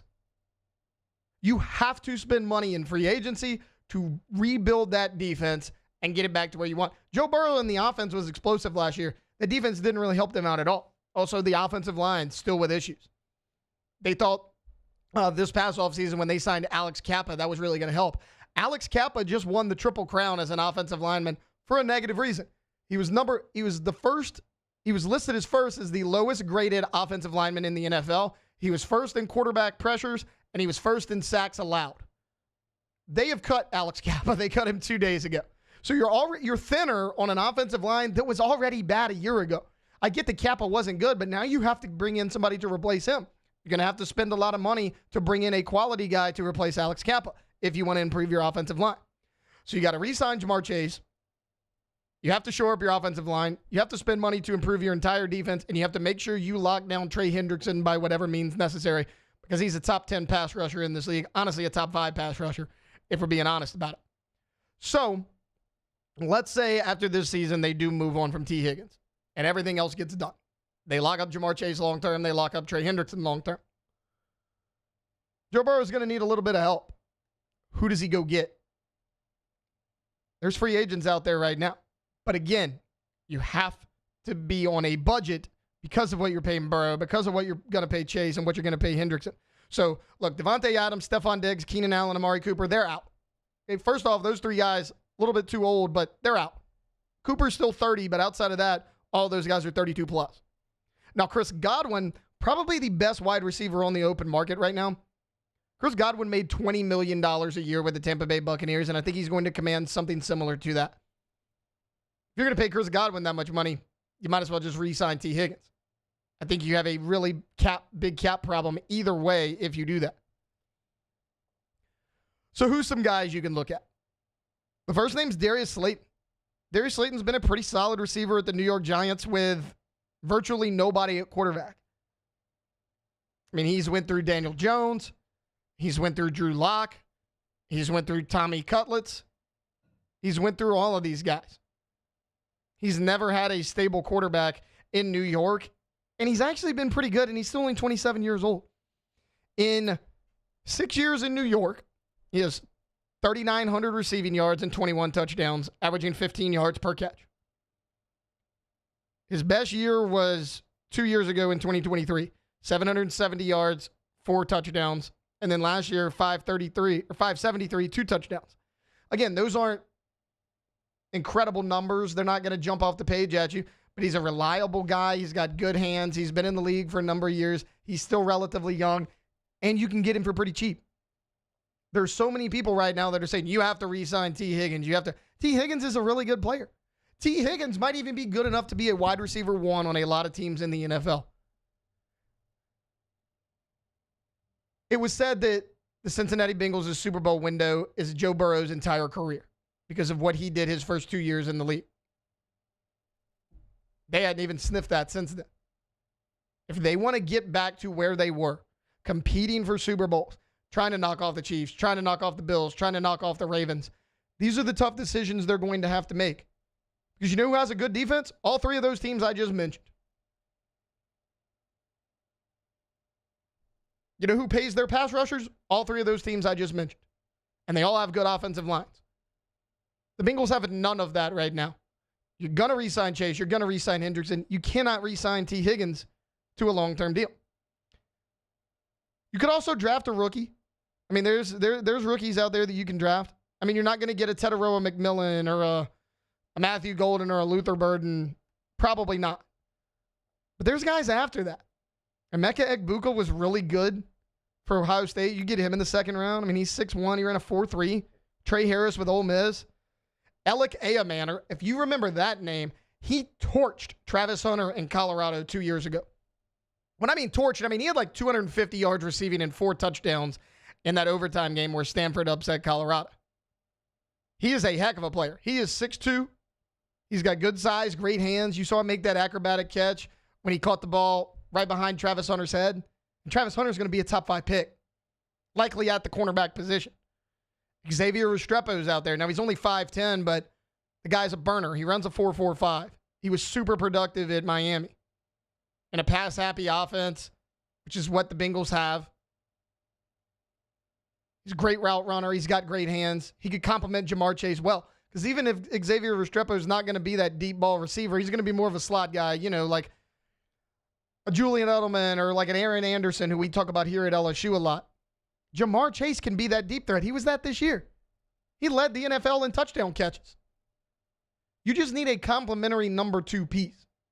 I don't see why it has to be somebody top of the market. Joe Burrow's a good enough player to where you don't have to do that. Now, for what it's worth, the Bengals have the 14th pick in this year's NFL draft, and right now they're projected to take a tight end. But if you re-sign Mike Gesicki, who was a really solid tight end for Joe Burrow this past season, maybe you target a wide receiver.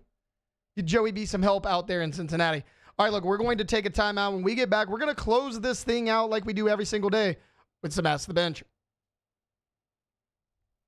Off the bench. TrashRangers.com, TrashRangers.com. Bottom left of the website, you can sign up for residential service. Right in the middle of the website, commercial service. And then in the bottom right, sign up for that roll-off dumpster. Now, if you don't know what size roll-off dumpster you need, you've got a project at your home or your business, you pick up the phone, you give Trash Rangers a call. That is 225-363-9053. Hey, here's what I got going on. What do you think I need? And they're going to make sure you have the right size dumpster for your job. And Look, I am jealous if you get to work with Trash Rangers because so many different things that they do for you, the customer. That's what they're all about. And that's why they're in the community so many different times. And you'll see them, support youth baseball teams, basketball, like whatever it is. They're all about you. Reliable and hassle-free trash removal services here in South Louisiana. Again, go to the website today to sign up, trashrangers.com. The Windsor Senior Living Community in Mandeville, Louisiana is a beautiful, vibrant apartment community geared toward seniors. They are nestled right in the heart of Mandeville, where seniors live a more carefree lifestyle in spacious apartments with the peace of mind that comes from having a little extra help. Call the Windsor at 985-624-8040 to schedule a lunch and tour.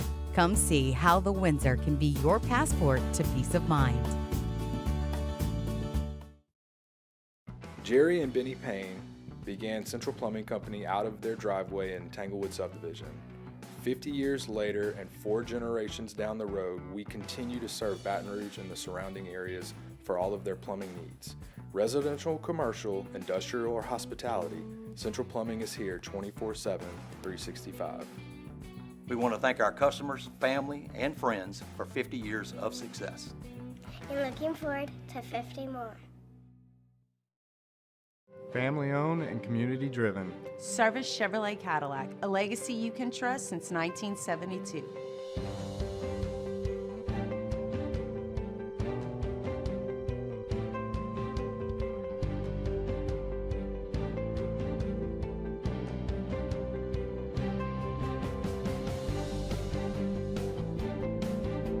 Service Chevrolet Cadillac, our family serving your family. For over 50 years.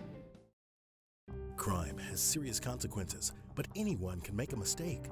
If you find yourself in trouble with the law, know that you have rights, and it's okay to demand them. The law offices of O.C. Brown are here to protect you and your rights. Felony or misdemeanor, DUI or drug charge. No matter what crime you're accused of, you still have rights. Let the law offices of O.C. Brown uphold them. Call 225-343-1111. Your law firm for a lifetime. At Auctioner, we know healing is a team sport. That's why we've partnered with world-renowned orthopedic surgeon Dr. James Andrews to create the Auctioner Andrews Orthopedics and Sports Medicine Institute.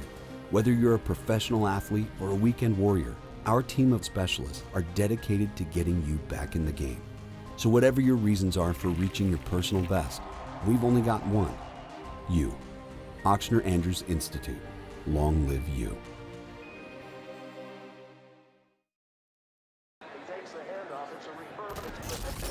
When you can't rely on technology, you can rely on Mountain Cold Refreshment. Dave's back on. Coors Light. Choose chill. At Bayou Automotive, we believe in a sales process that puts you first. We want you to experience an easy purchase with clear pricing and great service. Let Bayou Ford and Bayou Chrysler.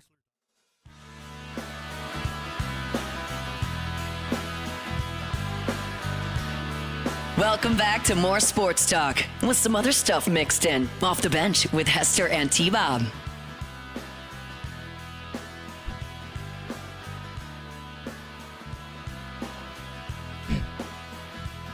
Welcome back in. Final segment, hour number 3 here on a Wednesday edition of Off the Bench. We'll be back 2 more days. We'll be back Thursday and Friday. Jake and T-Bob out for the remainder of the week. They will both be back on Monday. We had a jam-packed show for you today. Hour number 1, we did some LSU spring football talk. We recapped LSU baseball's thrilling victory over North Dakota State.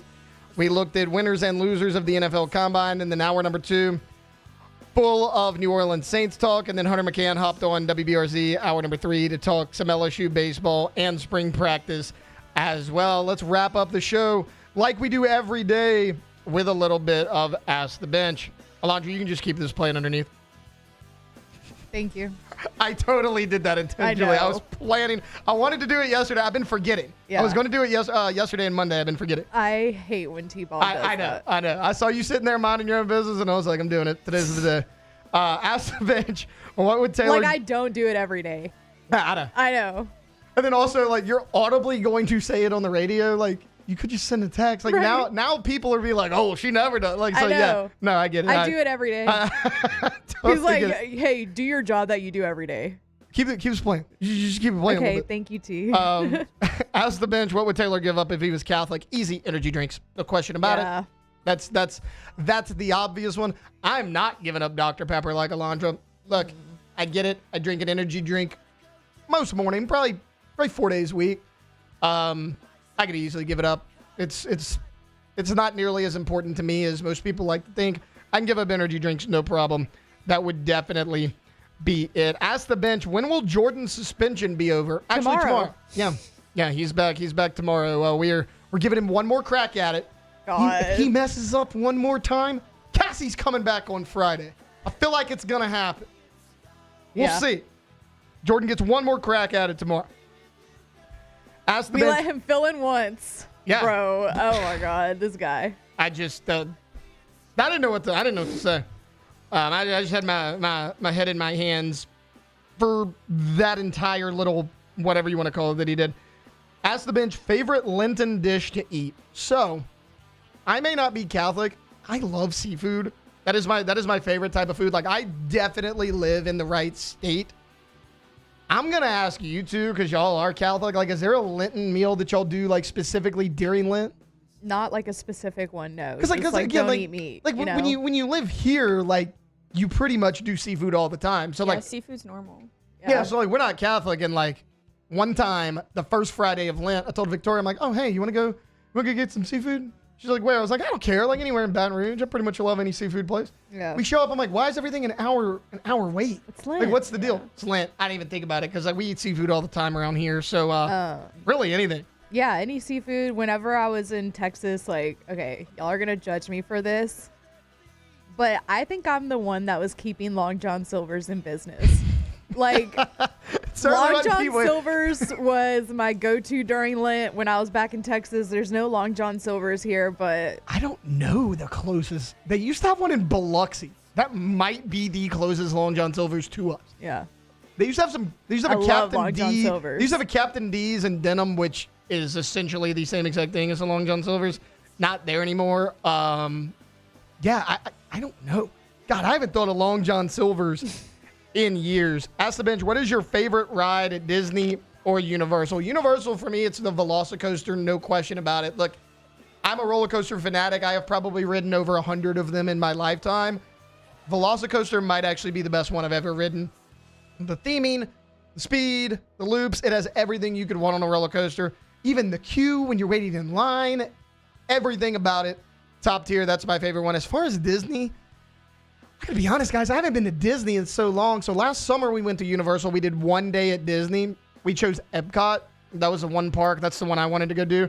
Guardians of the Galaxy was fun. So I guess I'll pick that one. I haven't done any of the other rides in so long. So what's you guys? Cassie, you're a big Disney fanatic. Yeah, Rocket Roller Coaster is always my favorite, but I'm pretty sure they're getting rid of it, so that's very depressing. Are they getting rid of it, or are they retheming it? They're retheming it to like a Muppets version, but like that's gonna suck. Not the Muppets. Rocket Roller Coaster is just such a classic. Yeah, Aerosmith. And When I awesome. heard they were retheming, I was like, okay, no big deal. They're switching Aerosmith to another band. I was like, that might actually be fun. The freaking and then I heard it was Muppets. Muppets, and I'm like, are you kidding me? Muppets aren't even right popular now? anymore. Like I don't even think they're that. Who cares about the Muppets anymore? I just don't understand it. Oh, Scott Dice in the chat says Boatnet. Boatnet is another classic. They're in Corpus, and they are like the best seafood place ever. If you know about Boatnet. Ask the bench, what is your opinions on teams opting out of spring games? I think it's dumb. I get it. The reasoning is, oh, well, you've heard Matt Rule. Matt Rule was kind of like the ringleader of this whole thing, saying, well, in this day and age in college football, I don't want people turning on the TV and poaching my players. They're doing that anyways. Yeah. I mean, that's happening. That's what the spring transfer portal window's for. And then they're like, well, we don't want to put out a depth chart of a 1, 2, or 3. Do you think these players are stupid? They're out there at spring practice. They pretty much know the pecking order, and they know where they sit in that pecking order. They're entering the portal whether you have a spring game or not. People are going to poach your players whether you have a spring game or not. That is this day and age in college football. All right, guys, that's going to do it for a Wednesday. Oh, God, I wish it was Thursday so bad. Wednesday edition of Off the Bench. Jam-packed show today. Again, we were LSU heavy in the first hour. Spring football, LSU baseball, even dove into a little bit of LSU basketball. Hour number 2, we were pretty much Saints heavy. Tyler Warren is a popular name in the latest NFL mock draft. The Saints have hired Scott Linehan to their offensive staff. And then in the 9 o'clock hour, we talked T. Higgins getting franchise tagged by the Cincinnati Bengals. Hunter McAn of WBRZ hopped on as well. Wanted to get an outsider's perspective because me and Alondra have talked baseball all week long. It's always good to get a different perspective of somebody who's, not as closely connected as the two of us are. We chopped it up with LSU baseball, some LSU football there as well. Stay tuned. We got 2 more days of filling in for Jake and T-Bob. We'll be back same time, same place tomorrow. Stay tuned for more. It's Off the Bench. Off the Bench. To KTZBlinds.com, KTOZBlinds.com. And I can't tell you enough. And actually, like during the last couple of weeks, our shade has just consistently stayed down that we have in the back of our home. And that's where the sun kind of, before we got it, just really ruined TV viewing during the day. You're trying to watch like a big NFL game or a big baseball game. LSU's got an early one today, and you couldn't get it done. Just wasn't the same, right? You got this huge glare on the TV. Well, I didn't think putting something on the exterior of our home would change the interior of our home, but it has certainly done that. Now it's done its original job.